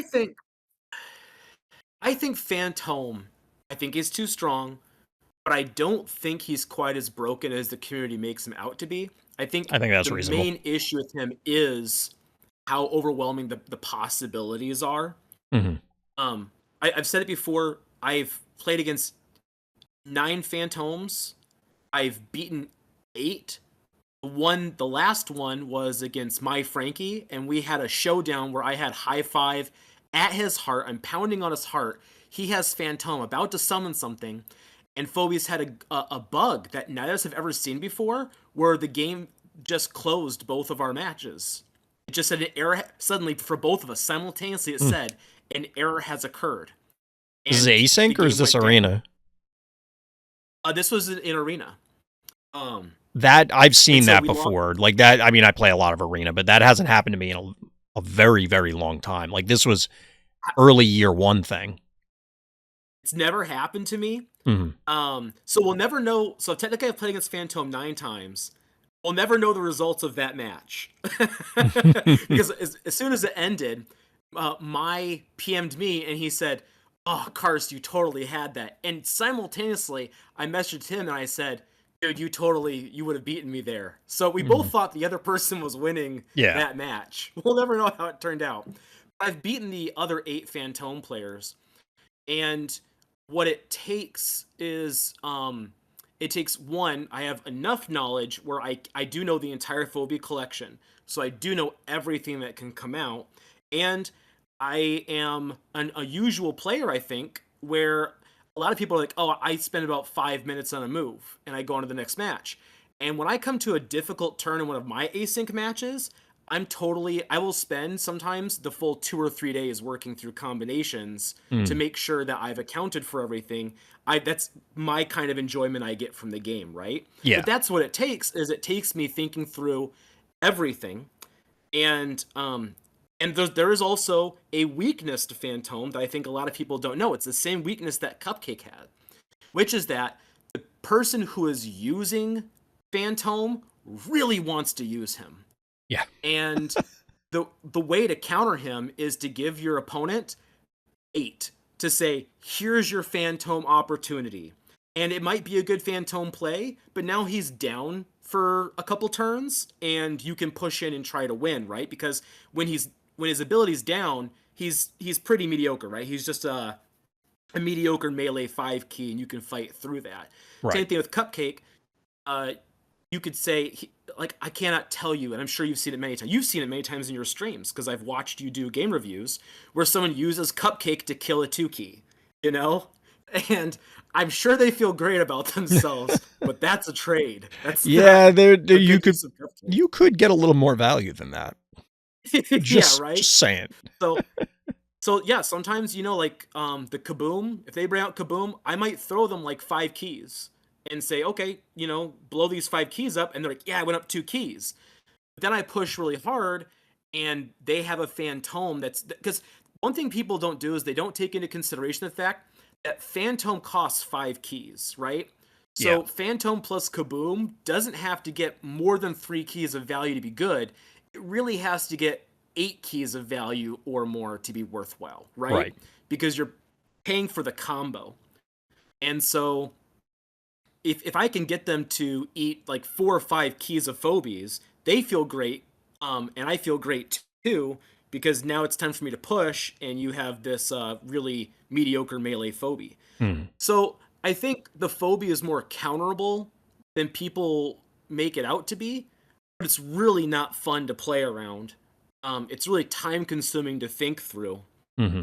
And I think at the highest levels of play, that you would see it just become summon Phantom, and now let's sit and wait for what they do with Phantom, right? Because that's part of it too, right? Right. If my opponent never goes for my bait, I actually can't do anything. I have to wait for them to use Phantom for me to make progress in my gameplay. I've been lucky that Phantom players love to bite at that opportunity. Just like I used to be a boss main when I started playing. Hmm. And one player who always beat me back when I was learning the game was Big She, Yeah. and he always beat me the same way. He offered me a boss dive, and I would do the math on it, and I'd be like, "Man, this is not a good boss dive," but I would do it anyway because I like to see things on fire, Yeah. and it worked every time. So, yeah, the idea of the weakness of the phobie is your opponent takes the bait, they make a mistake. Not really compelling me to say that that it shouldn't be dealt with. I do want to say No, definitely. I do agree with you that as with most things, the community overreacts. Like that is decidedly true in virtually every circumstance.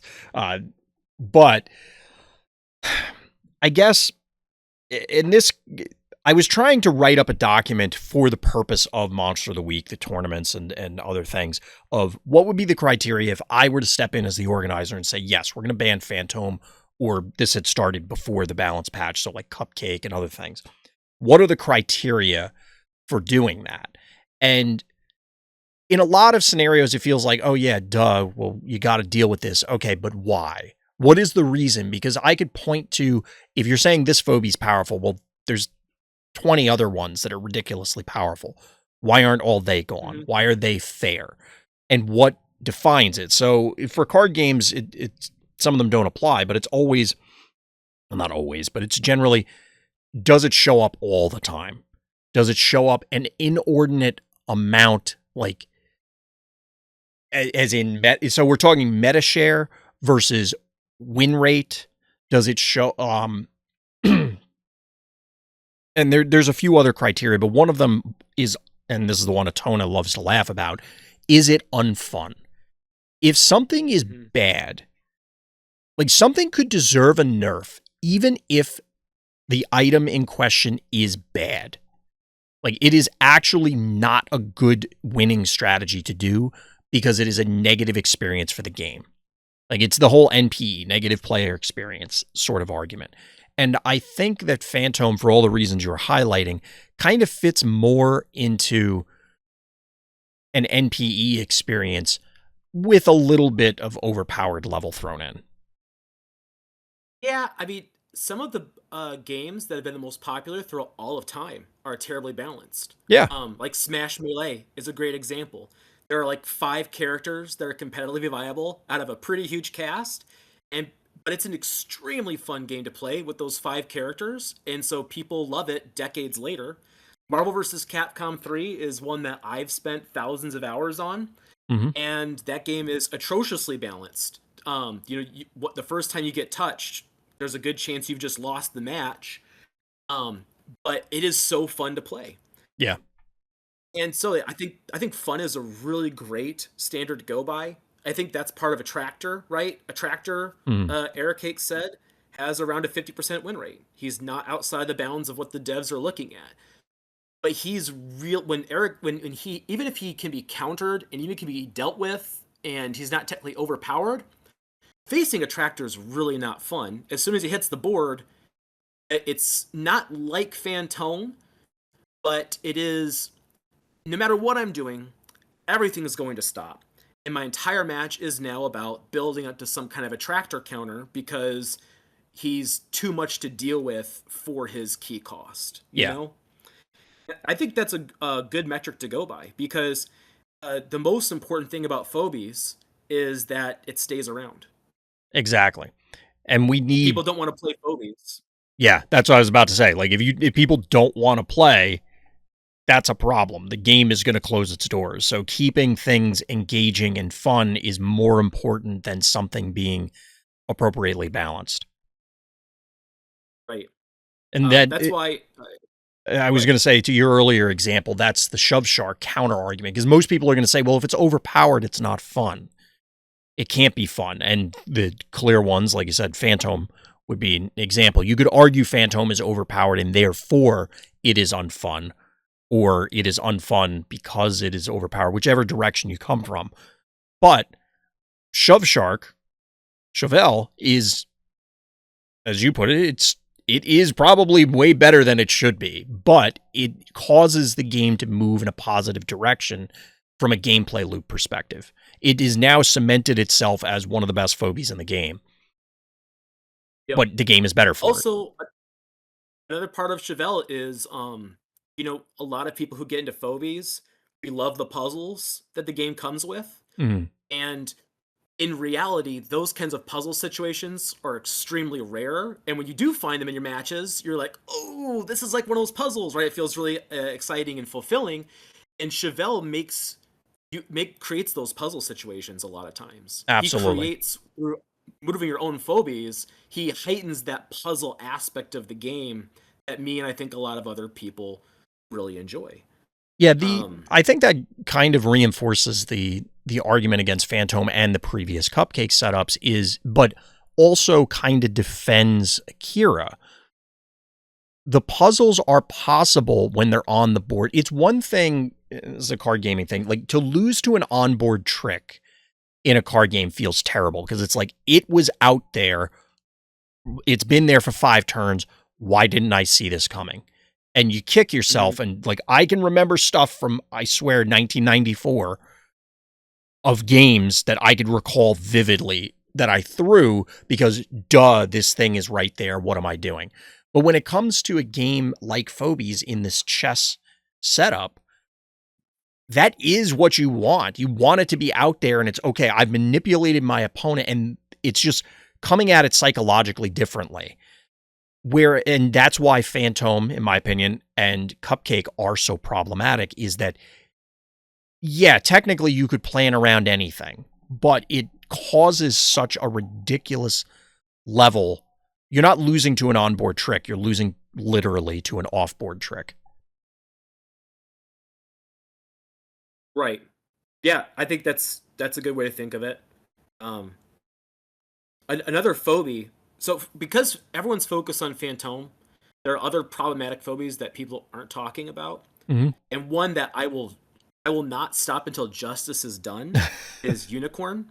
I hate this phobia. Okay, Like we were told not. I know you're going to get into it, but we have to ask: is it actually problematic, or do you hate the play pattern that it creates? Those I don't know if that's enough of a distinction because they can be the same thing. Like, do you dislike what it causes the game to do, or do you think that it is at a power level that just people don't recognize? I think more people have recognized it over time. Mm. Um, and it did get a nerf in that latest patch. It wasn't enough of a nerf, in my very strong opinion. I haven't really noticed a difference in its performance. Hmm. So the data, we know the data must be there, right? Because the devs have been pretty clear. If a tractor didn't get a nerf because the data wasn't there, it makes sense to infer that the data must have been there for anything that did get changes, right? Because there's Yes. no phobia that people wanted changed more than a tractor, and Yeah. they didn't do it. And virtually no one was talking about Brony. Yeah, no one's talking about Brony, which is an extremely strong phobia that I feel needs a nerf, but I don't know how to nerf it. So I don't talk about it much because I like to have I don't like to just complain. I like to say here's how it could be. I like to have solutions for my complaints, To me, the and I simplest don't thing know is what to just do. don't let it pass through enemy phobies, or maybe even friendly That's a phobies. that's one idea I've put out there. I think it's a good one, worth considering. Another was to just lower its health. This thing has like 2,000 health It on does have an free enormous reign. amount of health. You can just shove it in anywhere, and you don't have to think about positioning at all. Hmm. It's just really hard to kill. But unicorn, what unicorn does is, I think phobies is the most fun when we're both doing a lot of things and there's stuff going on all over the map. Uh, like I know you're not a fan of this map, so it's probably a bad example, but I love Fair. Phobos. Okay. And Phobos is a map where Like it or not, there's stuff going on everywhere. Like there's like the middle section we're all fighting for. There's the hearts that are pretty exposed. There are the corner extremities that have panic points we have to manage. And pretty much every single match I have there ends up as a scramble that feels really exciting and interesting. Mhm. And part of that is if you look at the map and its rotational symmetry, it's not clear whose side is whose. There are panic points in the bottom left and the top right. Are the top right panic points, are those player ones or player twos? I Right. don't know. I've played the map a lot and I don't really know who they belong to. I don't think they belong to anyone. They all kind of don't belong to anyone. They're all contestable. And the game is the least fun when we have clearly defined sides. Here's my side, here's your side. We're going to stare at each other and maybe try and throw a poke in and hope the other person makes a mistake, or I build up for a big dive at some point. Mhm. And Unicorn unilaterally forces this situation. He's a 2-key turret.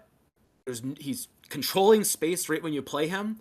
And as soon as he starts dropping traps, it's too hard to push in. That's their side of the board. Wherever Unicorn is, that's his region. He owns it, you know? He can Yeah. own it by himself. Even on big maps, like on the Onslaught, I often play Unicorn, and I pick a side of the map and I just start dropping traps, and guess what? Now I only have to worry about defending the other side of the map. Because Unicorn's taking care of the other one. My opponent is never going to take the risk of sending their team in there and taking thousands of damage from a 2 keys traps everywhere. Right. And I think it's so boring when I see Unicorn and he gets to set up. It's not that I don't beat him. I beat him pretty consistently. It's not fun because just like Attractor, just like Phantom, just like Cupcake, these phobies all kind of do the same thing, where instead of the game being, here's my move, here's your move, we're trying to counter each other, it's, I guess I have to wait until I can get all my ducks in a row, and then I'll kill you. I think that's a fair assessment. I'm trying to see if, because I could have sworn somebody asked this in the mailbag questions, so I wanted to bring it up. Yeah, here it is. So we can kind of transition into this unless you had other thoughts you wanted to add to Phantom, but we did have some No, but mailbag questions. Oh, good, good. I got to stump against Unicorn too, so I'm really thrilled. Fair. So we had some mailbag questions for anybody out there that made it this far. Thank you for making it this far. If you want to submit some questions for us to answer, hit up the Discord. I will answer questions or bring up questions from chat if we have time, but we'll see. I'm going to jump around a little bit, but one of the questions that was posed, and I'm just going to read it verbatim. You have a certain direction that you want or I'm assuming this is supposed to say, do you know if you have a certain direction you want the game to go into, centered on the acceleration of games, map scaling, decreasing stat growths per level, etc. But what would you say to the people who do not prefer this direction, as in people who like 30-plus turn games, people who grind/spend to see the numbers go up, and more? We do have a very similar outlook on the game, but I'd be afraid of leaving some people out. So the reason why I chose this question, there are other ones, to start with, is it kind of ties directly to the Unicorn discussion of, are we just telling the people who do love Unicorn and how it causes certain things to happen in the game to pound sand? Yeah, so I think Yes, end of I answer. never. Move on. I'm sorry, what was that? No, I was making a joke because you said yeah and then moved on. I thought you were just going to, yes. Next question, please. Yeah, get out of Phobies. No, I want a diverse game. Okay, so I'll use a fighting game analogy, okay? Mhm. Because I've played a lot of fighting games, and you've played a lot of fighting games, and you know that people who play fighting games hate keep away characters, right? Yeah, it is Like, like a universal thing. yeah, they hate Dulcim. They hate who's the gun guy from Mortal Kombat? I'm drawing a blank. Well, there were several from the most recent one. No, he was a couple ago, but he had these like instant full screen bullets that were like you couldn't even really. Oh, like I mean, Stryker, the guy who was the cop, but I think people get the idea. Yeah, somebody with projectiles that are instant speed or close Yeah, to instant speed. just most people like Tekken is a huge fighting game. In Mm. Tekken, you just run and punch and kick people in the face, and people love that, right? Yeah. And most people do not like having to wait, play slowly, and work through like this bullet hell scenario of dodging into projectiles. Mm-hmm. That said, for most of my fighting game life, I've been a keep away player. I like controlling space. I like slowly controlling the board and having full dominance while my opponent eventually. My favorite thing is when they just put the controller down and they just keep getting hit by everything because they want the match to end. I personally love doing that to Yeah. people. Okay. Sounds like Doctor So Traffic. yeah. So I don't think I'm biased against the unicorn people who love unicorn, attractor, phantom, and things like that. Mm. But the thing is, in a fighting game, to keep it fun, the keep away player has to work pretty hard at controlling space. You have to read your opponent, you have to make right decisions, and when you screw up on the read, you generally pay pretty hard, right? Keep away characters usually have like low health, for example, Right. tend to have low damage. They tend to not have reversals to get out of trouble. And so, like, one problem with Phantom, for example, is Heartbreaker is an 8 key phobia that takes 2 turns to come online, and it has 1,000 health. Once it's online, it's absolutely terrifying to deal with and really hard to play around.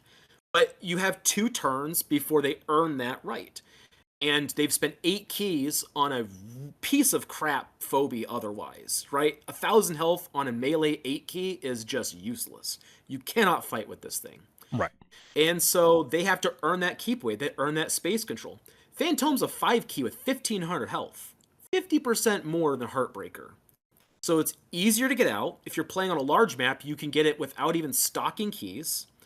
And it's really hard to push in on because it's not a great fighter, but it is a competent fighter. And I think that the game is just better where, like keep away characters in fighting games, if the person who wants to play that playstyle does have to work for it. I think no one wants to play a game where every match is Dulcine mirrors. I don't I don't want to play that game personally. Mm-hmm. There might be a tiny subset of people who love Dulcine mirrors, but most Dulcine players I know don't like fighting Dulcine. They don't. It's really boring Yeah. Yeah. to just having the limbs go stretching backward and trying to outpoke each other. You want the Dulcine player's fantasy is their power fantasy is my opponent is trying to get in on me and I am keeping them out. And if their opponent is also trying to keep them out and they're trying to keep each other out, well, now they're no longer experiencing their fantasy. Now they actually have to play the role they don't want to, which is Right. they have to get in on the other Dulcine. And they generally don't like that, is my experience. I don't like that. My least favorite thing when I play a keep away character is playing another keep away character who counters my keep away. So now I have to be the one who's going in. That's not what I signed up for. That's not what I'm Right. here to play. And so I think the outcome, what I would say to those people is, you may not recognize this, but you don't want a game where Unicorn, Phantom, Attractor are what everyone's doing. Because that thing that you like doing, where you control space and you slowly suffocate people, you're not going to get to experience that anymore. Because your opponent's going to be trying to do it too. And you see it all the time with Alien Engineer matches, right? When he plays on a map like Home Sweet Home, he brings out Unicorn, he brings out a Tractor, he fully bunkers up, and then he just plays one keys. And the only thing you can do is hope that you can win the one key war because you're not getting in on Unicorn Attractor. And he knows, because I've talked with him about this, that if he's player 1 on these maps and player 2 does the same strategy, it's pretty much a loss for him because you're both doing the same strategy, but player 2 starts with that extra key. Yep. So player 2 is going to win the key exchange war. And it turns out neither of you got to experience your power fantasy of keeping their person out. You just kind of stared at the screen while trading keys back and forth and laying this massive minefield of unicorn traps, none of which are ever going to go off because your opponent knows that they can't go in on you. So I think, in a sense, when I talk about nerfing things like unicorn, it's the unicorn player's benefit because they will have more fun if they're playing a game where people are willing to go in on unicorn and they get to experience their plan paying off instead of just laying more traps and passing turns. I think that's very valid, especially what you were saying about this. Ultimately, it's kind of like take your medicine. This really is for your benefit as well as everyone else. I think that absolutely is true in these scenarios. I think the only thing that I would add is that, or maybe, I guess, maybe as a pseudo counter argument, is I think calling back to our earlier skill differential discussion, I would not be surprised to learn that people in certain skill brackets are running into a number of opponents that what we're describing doesn't happen. So, like Alien Engineer Yes. pointing out, and it's absolutely correct that, hey, I mean, this is obvious. Player 2 gets an extra key. They will, if you just go back and forth with one keys, guess what? They have more, so they win. I promise you that, and Yeah. to everybody out there, a significant percentage of the player base has literally never even thought about that. It has never crossed their mind. And I think I know you're right. yeah, I know you're right. but that's where it gets weird for a lot of this is, again, it's kind of, okay, we nerfed unicorn. And if people aren't recognizing that the one key, which is right there at the start of every game, it is not hidden. If that one key difference is not noticed, and I think it's even pointed out in the tutorial, I'm not sure. But either way, if they're not thinking about that, I don't think they're ever going to get to layer 2 or layer 1, if you start with layer 0, of my thing that I like got nerfed. Why did it get nerfed? It's because this thing happens. They're never going to make that jump. They're just going to be pissed. I agree. But at the same time, I do think that they might not understand it on a theoretical level, Mm-hmm. but if their play experience changes, there was a there was a popular, semi-popular streamer who took up Phobies early on, and he never got, I think, even to Sum of All Fears rank. But on his journey up, one of his complaints was people just play turrets and sit back. I know Every match exactly is the the guy you're same. talking about. Yeah, I don't remember his name, Yeah. but I think even on an instinctive level, like people want to play games to have fun, and even if they're not recognizing this as an issue, if their play experience shifts, I think that's recognizable. I totally agree that most people are just, they're not playing that like standoff situation. I've one thing I like about uh the reset of the leaderboards every month is, for a couple weeks a month, about half the month, I get to play people who are below my skill level Mm-hmm. and see how they do things. Right. And for the undead event that happened last year around Halloween, I think it was. I think it was for Halloween. Um, I did all undead for a month, and we had crypto. And I will just let everyone know that undead does not have a game plan on crypto. They have no tools to deal with the situation. Are the only race that don't have a puller and don't have a buffer. Mm-hmm. So the two strongest initiation tools in the game don't exist for them. They also didn't get displacement through Chevelle, or Chevelle could have been undead. They could have like colored him like an undead shark and given undead something. Would have been pretty cool to go with Cerberus, but they didn't. Right. But undead just doesn't have any tools to initiate with. They're all fighting phobies, more or less. Um, and so as I had match after match on crypto, every single one I just thought to myself, I'm so screwed here. My opponent is playing Beauty, they're playing Akira, they're playing Honey Bear, all the meta strategies you see on crypto, and I can't do any of these because of my stupid idea to do this challenge. But I won almost every single one of those matches. And it wasn't because I'm like this amazing player. It's because people just kept attacking me when clearly it was not the best idea. When Right. they had winning positions where they could have passed turns, they were like, yeah, I'm totally going to go in and attack this Mildred on the stim pad. And I appreciate them doing that. But I totally understand what you're saying that, yeah, Unicorn Attractor, at the highest levels of play, it might be like a dead game experience that isn't fun for everyone, and they're not getting to live with their power fantasy at that Mhm. level. But the lower levels, people are just gonna walk into a tractor unicorn, or as Jeremy often he finds these games or he plays these opponents where they will use a tractor to pull in his phobies and not kill them, and then he kills their attractor. So it goes Yeah, both that seems ways, right? bad. That seems like the opposite of what you want to do. Yeah, But right. yeah, it Thank you for bringing me to your attractor. I appreciate it. exactly, yeah.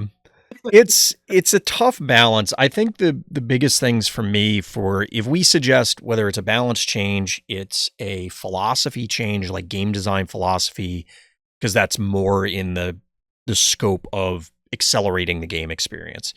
Or one of the things that was specifically called out was decreasing the stat gain, which we talked about earlier. I think there Yep. is a level of what is healthier for the game as a whole. Hmm. And you can definitely take this to the extreme because probably it depends on what the health of the game means. If we're talking about sheer revenue, there's a lot of terrible things that Phobies could do that would probably make it a lot more money. But we Yep. don't want that. There's also balance changes that could happen or not happen. And regardless of the decision that is made, even if you choose to do nothing, that is a decision. And as a result, someone quits the game. Yep. 100%. Every day there, and this is not Phobies is dying. I hope people don't misunderstand this. Phobies is not dying, but every single day there are people quitting the game. They just Yep. they don't realize, or you don't realize, or whoever doesn't realize that today was the last day that I load up Phobies. And you don't know that until probably 2 years from now. I go, huh, Phobies. I remember that game. Didn't I used to play that? That's what Yep. happens. And this is true of every game. Every game loses people. So the biggest way to keep them going, and this is going to be my usual tirade, is you need to keep people coming in. You need to keep supplementing people. And you can't do it to the point of excluding, like, you don't want to ignore your existing player base. But the new person coming in is pound for pound probably more important. They're more likely to spend money because you already have the money of the people that are here for the most part. Most people have sunk in whatever they're going to spend on the game. They're already entrenched as the existing players. So you need to ensure that you pin the new person in place so that they continue to play the game.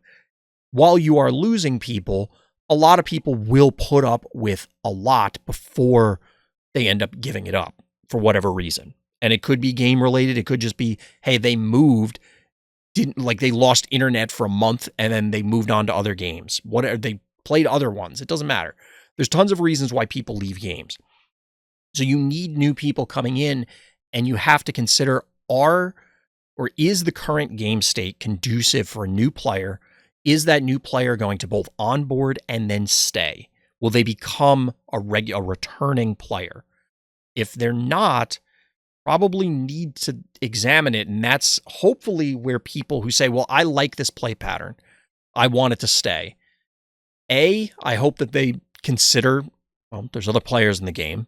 And B, it is also okay for the game to change. And if you no longer like the game, it is okay to leave. And that's not a don't let the door hit you in the ass on the way out sort of thing. That's literally a paraphrased quote from the World of Warcraft team from years ago of if you don't like the game, that is okay. You're always welcome to come back. And I think it's That's reasonable to look at this stuff and go, hey, it's changing. I don't like it. That's fine. But maybe it needs to change because they need to keep the lights on. I think you're totally right. Um, in that spirit, I mean the new player experience is pretty bad, and Yeah. it's getting worse every day, right?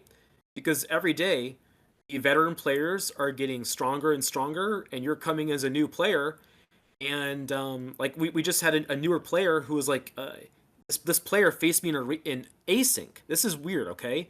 My async rating is like 2100 right now because I just started my matches, and I got someone who was like a 2700 async rating, and they were stress level in their 30s. That's about a fourth of my stress level power. This That's no person bueno. has I checked their phobia levels. Their phobies were like levels 5 and 6. That person I could play anything in the game and I would beat them mindlessly because the stat difference You'd have is to so literally massive. not play to lose. Like literally not Yeah, play the game. basically. I I mean, once in a blue moon, I'll lose to someone substantially below me in stress level, but I think the game is very strategic. I don't want to make it sound like the game is unstrategic, but the bigger the level difference, the less strategic it is, right?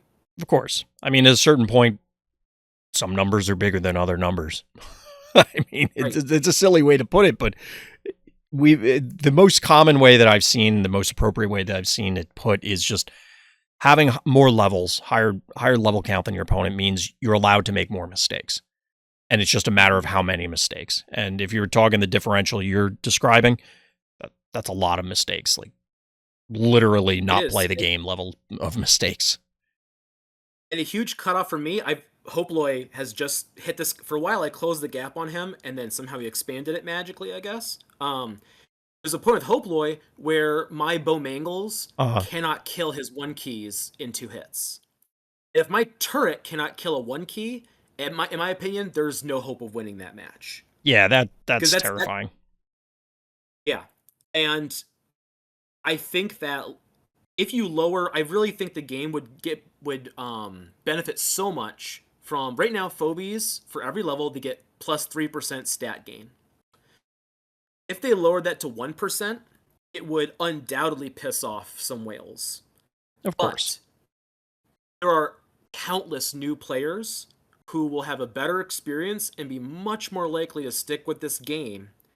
If like what's the number one thing that new players complain about in terms of levels is my murder wing can't kill their jar cannon. Hmm. Over and over again. My murder wing can't kill their jar cannon.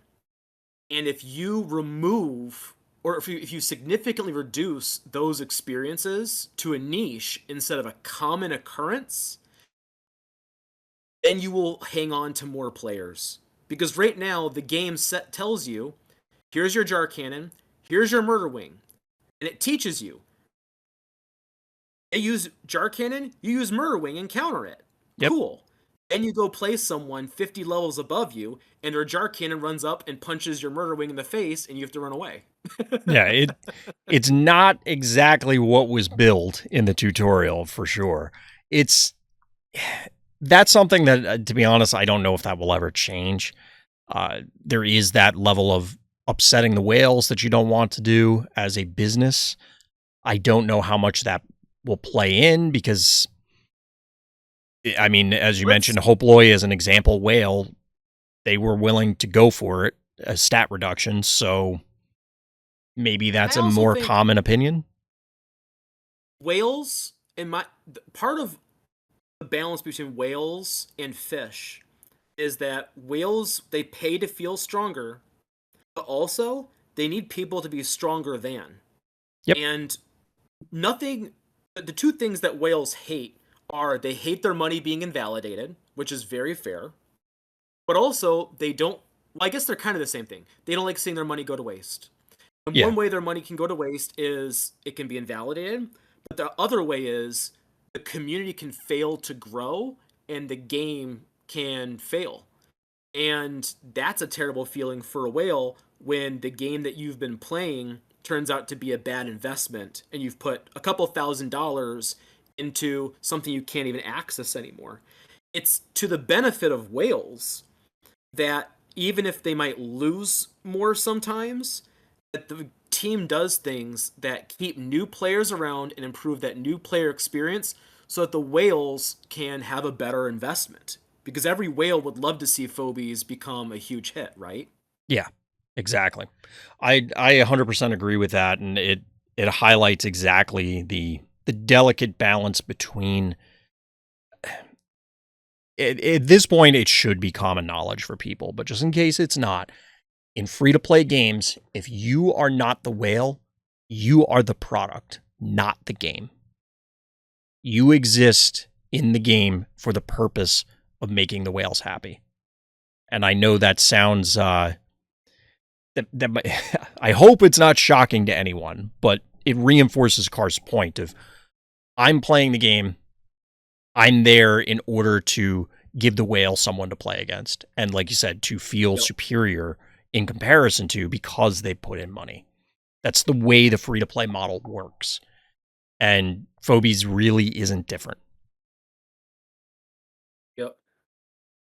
So I think we covered that one. Let me look at some of the other questions here. What's your stance on vault snipers and or Phobies being able to do things straight from the vault? I feel like we covered this one. No. How about no? That's kind of the way I look at it. My feeling is just that the game needs to be the kind of game that they have cultivated is one where, as a player, you can predict what your opponent is reasonably able to do, right? When I get within 5 tiles of your vault, I'm worried about Jar Cannon, I'm worried about Snowball. Recently, I'm now also afraid of Plaid, but that's a 9 key, so it's a niche situation, if my opponent has like 15 keys saved up. There's a lot of things. I mean, they could just pop multiple whatevers, so. Yeah, and what's going on there? I mean, that's enabling that kind of situation. It's pretty unusual. Mm-hmm. But I think it's important that players can know what things that are not on the board can affect the board and how, because that's the kind of community this game has attracted. It has attracted nerds who like a deterministic game that they can handle one time. There is another world where there is a Phobies game where everything and anything goes straight from the vault and it's pure chaos and people love that game. That's just not the player community this game has attracted. If they wanted to, I think basically to choose a direction for the game, right? You have to have a game that's gonna go absolutely crazy with this kind of stuff, and everything is a Phantom, Zero Lock, Chevelle kind of play where crazy things are happening all the time, or you need to play a game where it's more slow paced. And either game's fine, right? I can always move on from Phobies too, right? I've moved on from other games before, and if there's a chance that Phobies could become the game that is not for me, and I have to accept that. But I don't think you can have a game where 99% of the Phobies are slow calculating, and then 1% of the Phobies are, here's this crazy thing you never predict would happen. That's why one of the things with game design is that it's kind of, you set up rules and then you break those rules further on down the line. And we've seen that with fair things, or more fair things than the ones that are constantly in the topic of conversation. And then, of course, we've seen the unfair ones that are also breaking the rules. I think there is a point where you have these unwritten rules of, like you said, okay, within 5 tiles of a vault, that's danger, Will Robinson. Don't go there. Like, here be dragons. But we'll eventually get something besides Phantom, I'm sure, that changes that. Like, we'll get something that can snipe 6 tiles, and maybe that will be fair. But I think it really needs to just simply be a very careful consideration when the underlying unwritten rules of the game are broken. That's why, and this is kind of moving from the actual question, but whenever people suggest buffs to a lot of melee Phobies, I 100% agree. The way the game is set up, melee sucks. It is just plainly inferior to any range at all. Now, you could buff the melee guys, you could nerf the range guys, you could change whatever, but the way the game is set up right now is that is true. Turning that on its head could have widespread ramifications that we don't really know what that's going to do. Is that game worse? Is that game better? Is it a totally different game and it's just a side grade? And I think that kind of ties back to the vault snipers or things straight from the vault of, I'm fine with the devs pushing the boundaries. That's how you keep things interesting and fun. But you just have to be really careful. And I think there's tons of design space unexplored that is completely unrelated to stuff coming out of the vault, jump scaring you like this is some 1980s slasher flick and blowing the game up. Like, it doesn't have to be jump scares. I think there's tons of other cool stuff, and you just leave those 5 tiles sacrosanct and don't screw with it. Just leave it alone. Don't make it so that it's the 5 tiles and that's it. We don't need to push that boundary yet. We're not out of ideas. This kind of goes back to, it relates to, I was talking about the game's most fun when the sides are blurred. The more out of vault firepower someone has at their, as for potential, the more defensive the game is. Yes. Because pushing in becomes higher risk. And that was a big issue with Cupcake, right? And it's a big issue with Phantom now is pushing in wasn't just about, I'm going to deal with what's on the board, and Snowball and Jar Cannon, it's, oh yeah, that Klepto they have there is now going to deal almost double damage because they have advantage. They just wiped my team. That happens. That sucks. I don't want it to happen again. What's my solution? I stop approaching, right? That becomes the best way to play. And now the game is less fun because it's your side, it's my side. I'm not going to go to your side because it's too dangerous. You're not going to come to my side because it's too dangerous. So what are we going to do? We're going to trade 1 keys back and forth because we have to control panic points or something. And I think that's like the least fun way to play the game is panic point trading. I don't think anyone likes that. Yeah, I've said before that I think I wouldn't be surprised to learn if the devs said that panic points were not in the initial iteration of the game, and that they were introduced at some point to say, we need a clock. There has to be a way to end the game because the game will stalemate.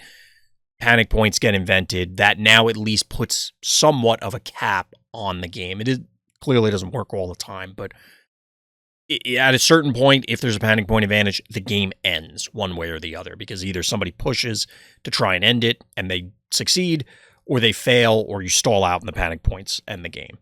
But yeah, it's not an ideal. Good. No, I didn't mean to interrupt you. I thought you were done. Please finish. Well, I was going to say, I don't think that there's, well, I take that back. I'm sure there's somebody out there who feels that play pattern is the ideal Phobies experience, but I would wager that most people don't feel that way. I do wonder if while the devs were playtesting the game, if they ever encountered situations where on odd panic point maps, no one captures the center. Because that's a common meta in high-level play.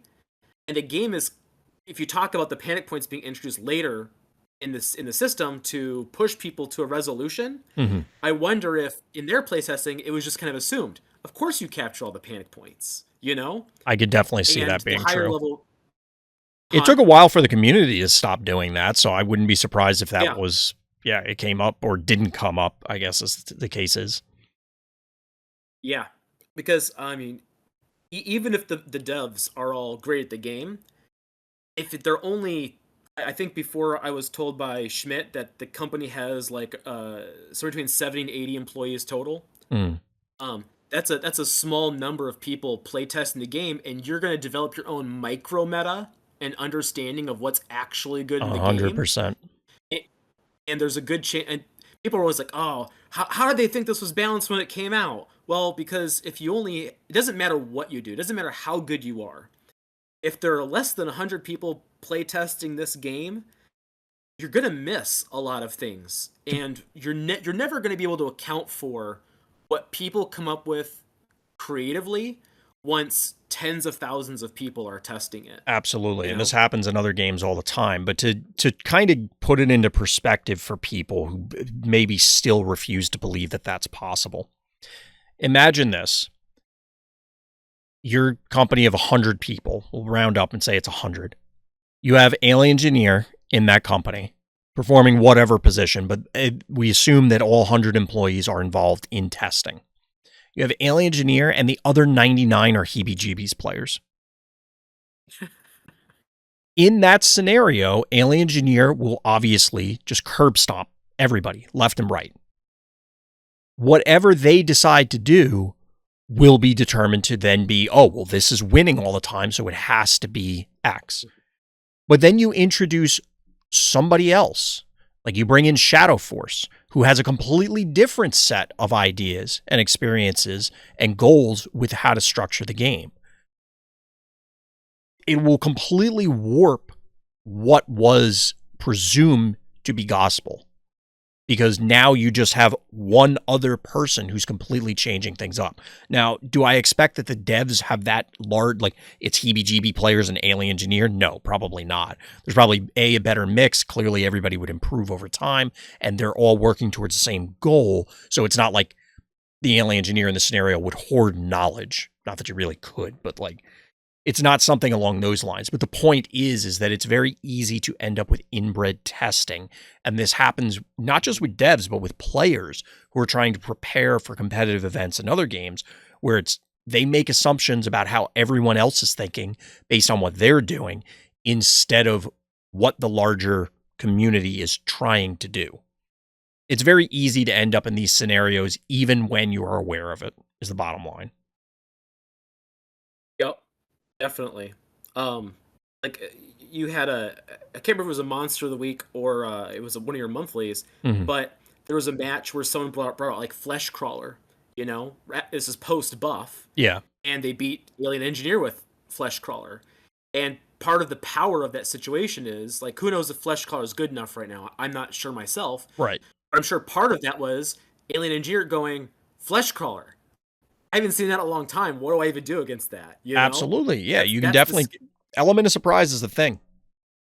Yeah, definitely. And again, not going to Alien Engineer, I would have the same reaction. When I see things that I don't normally see, I'm not practiced against them. I don't know what to do against them.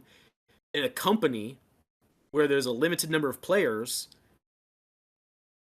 you're going to miss that person who is a Furnace Face main, who just loves to use Furnace Face every game. Yep. And they explore every single way Furnace Face can be used, right? You're just not going to get that level of specialization to really explore those interactions. Shout out to, it's Urk, right, who figured out that Graylien is a great counter to Furnace Face. Graylien, not typically thought of as a strong phobie, overshadowed by a lot of other options, but when Graylien swaps with something in the smoke, he gets the smoke's protection, and that's like, wow, that's an amazing usage for him.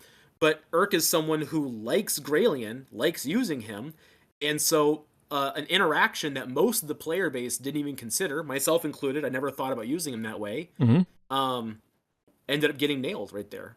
Exactly. And all this just to reinforce the idea that there's no reality in which the devs are not testing these things. They're not thinking about it constantly. It's quite literally their job. But humans are going to be human. There's going to be stuff that people aren't prepared for or that you're going to be incapable of foreseeing because nobody imagines this every single scenario. So hopefully people will be a little more forgiving about some of this stuff. But it's the internet, so we'll see. Yeah, for sure.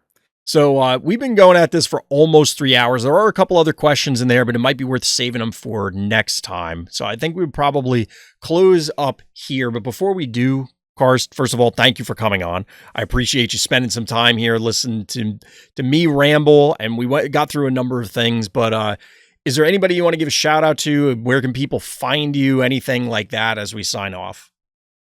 No, I don't do any kind of social media stuff where I do that. They can find me in the Phobies Discord. How's that? They can That say works. hi, get some mentoring, get involved in the game. Shout outs, I want to give a shout out to everyone on the Phobies team, but especially Aircake, Chu, Nico Ray, Talarian. It's awesome that something I explain to people constantly in Discord, because they'll post and ask the devs, and they have this like demanding tone. Why did you do this? Or why haven't you done this? Yeah. I feel the need to remind people that when they interact with the community, it is not Talarian's job to interact with the community in that Discord. It is not 100%. Aircake's job Yeah. to answer our questions. They are programmers. It's their job to program the game. They interact with us because they love the game and because they care about the community and like talking to us, I presume, to some degree. Aircake has said he likes talking to us, so I'll quote him on that. And thanks to them for doing that, because they don't have to, right? Absolutely. They could just retreat. So I really appreciate anytime they share things with us that help us understand the game and give insight. That's like the highlight of my day. So shout outs to them. I would echo that. That's actually a very good point, and I'm glad you brought it up. It's worth repeating that. Everybody's got to chill. Well, maybe not everybody. It's usually just a handful of people that need to chill. It's usually just a few that need to chill. You get any sufficiently large group of people together, and there'll be a couple ding-dongs. It's just the way it goes. It's the way it's true of literally every facet of life. But like I said, that's going to do it for this one. I appreciate everybody hanging out. Shout out to the live stream, everybody that's hanging out in chat. If you're watching this on YouTube, well, thanks for making it this far. Likes and subscribes, of course, do help. If you're interested in hearing more of these, hopefully Karst will come back, or if we can get other people on, maybe Karst and I can interview somebody else. Just devs, I've been trying for 2 years. If you're listening, we'd love to have a dev talk to us. Just saying. But let me know down in the comments, all that fun stuff. That's going to do it for this time. So as always, everybody, thank you for listening. Thank you for watching. And tune in next time for more Random Thoughts.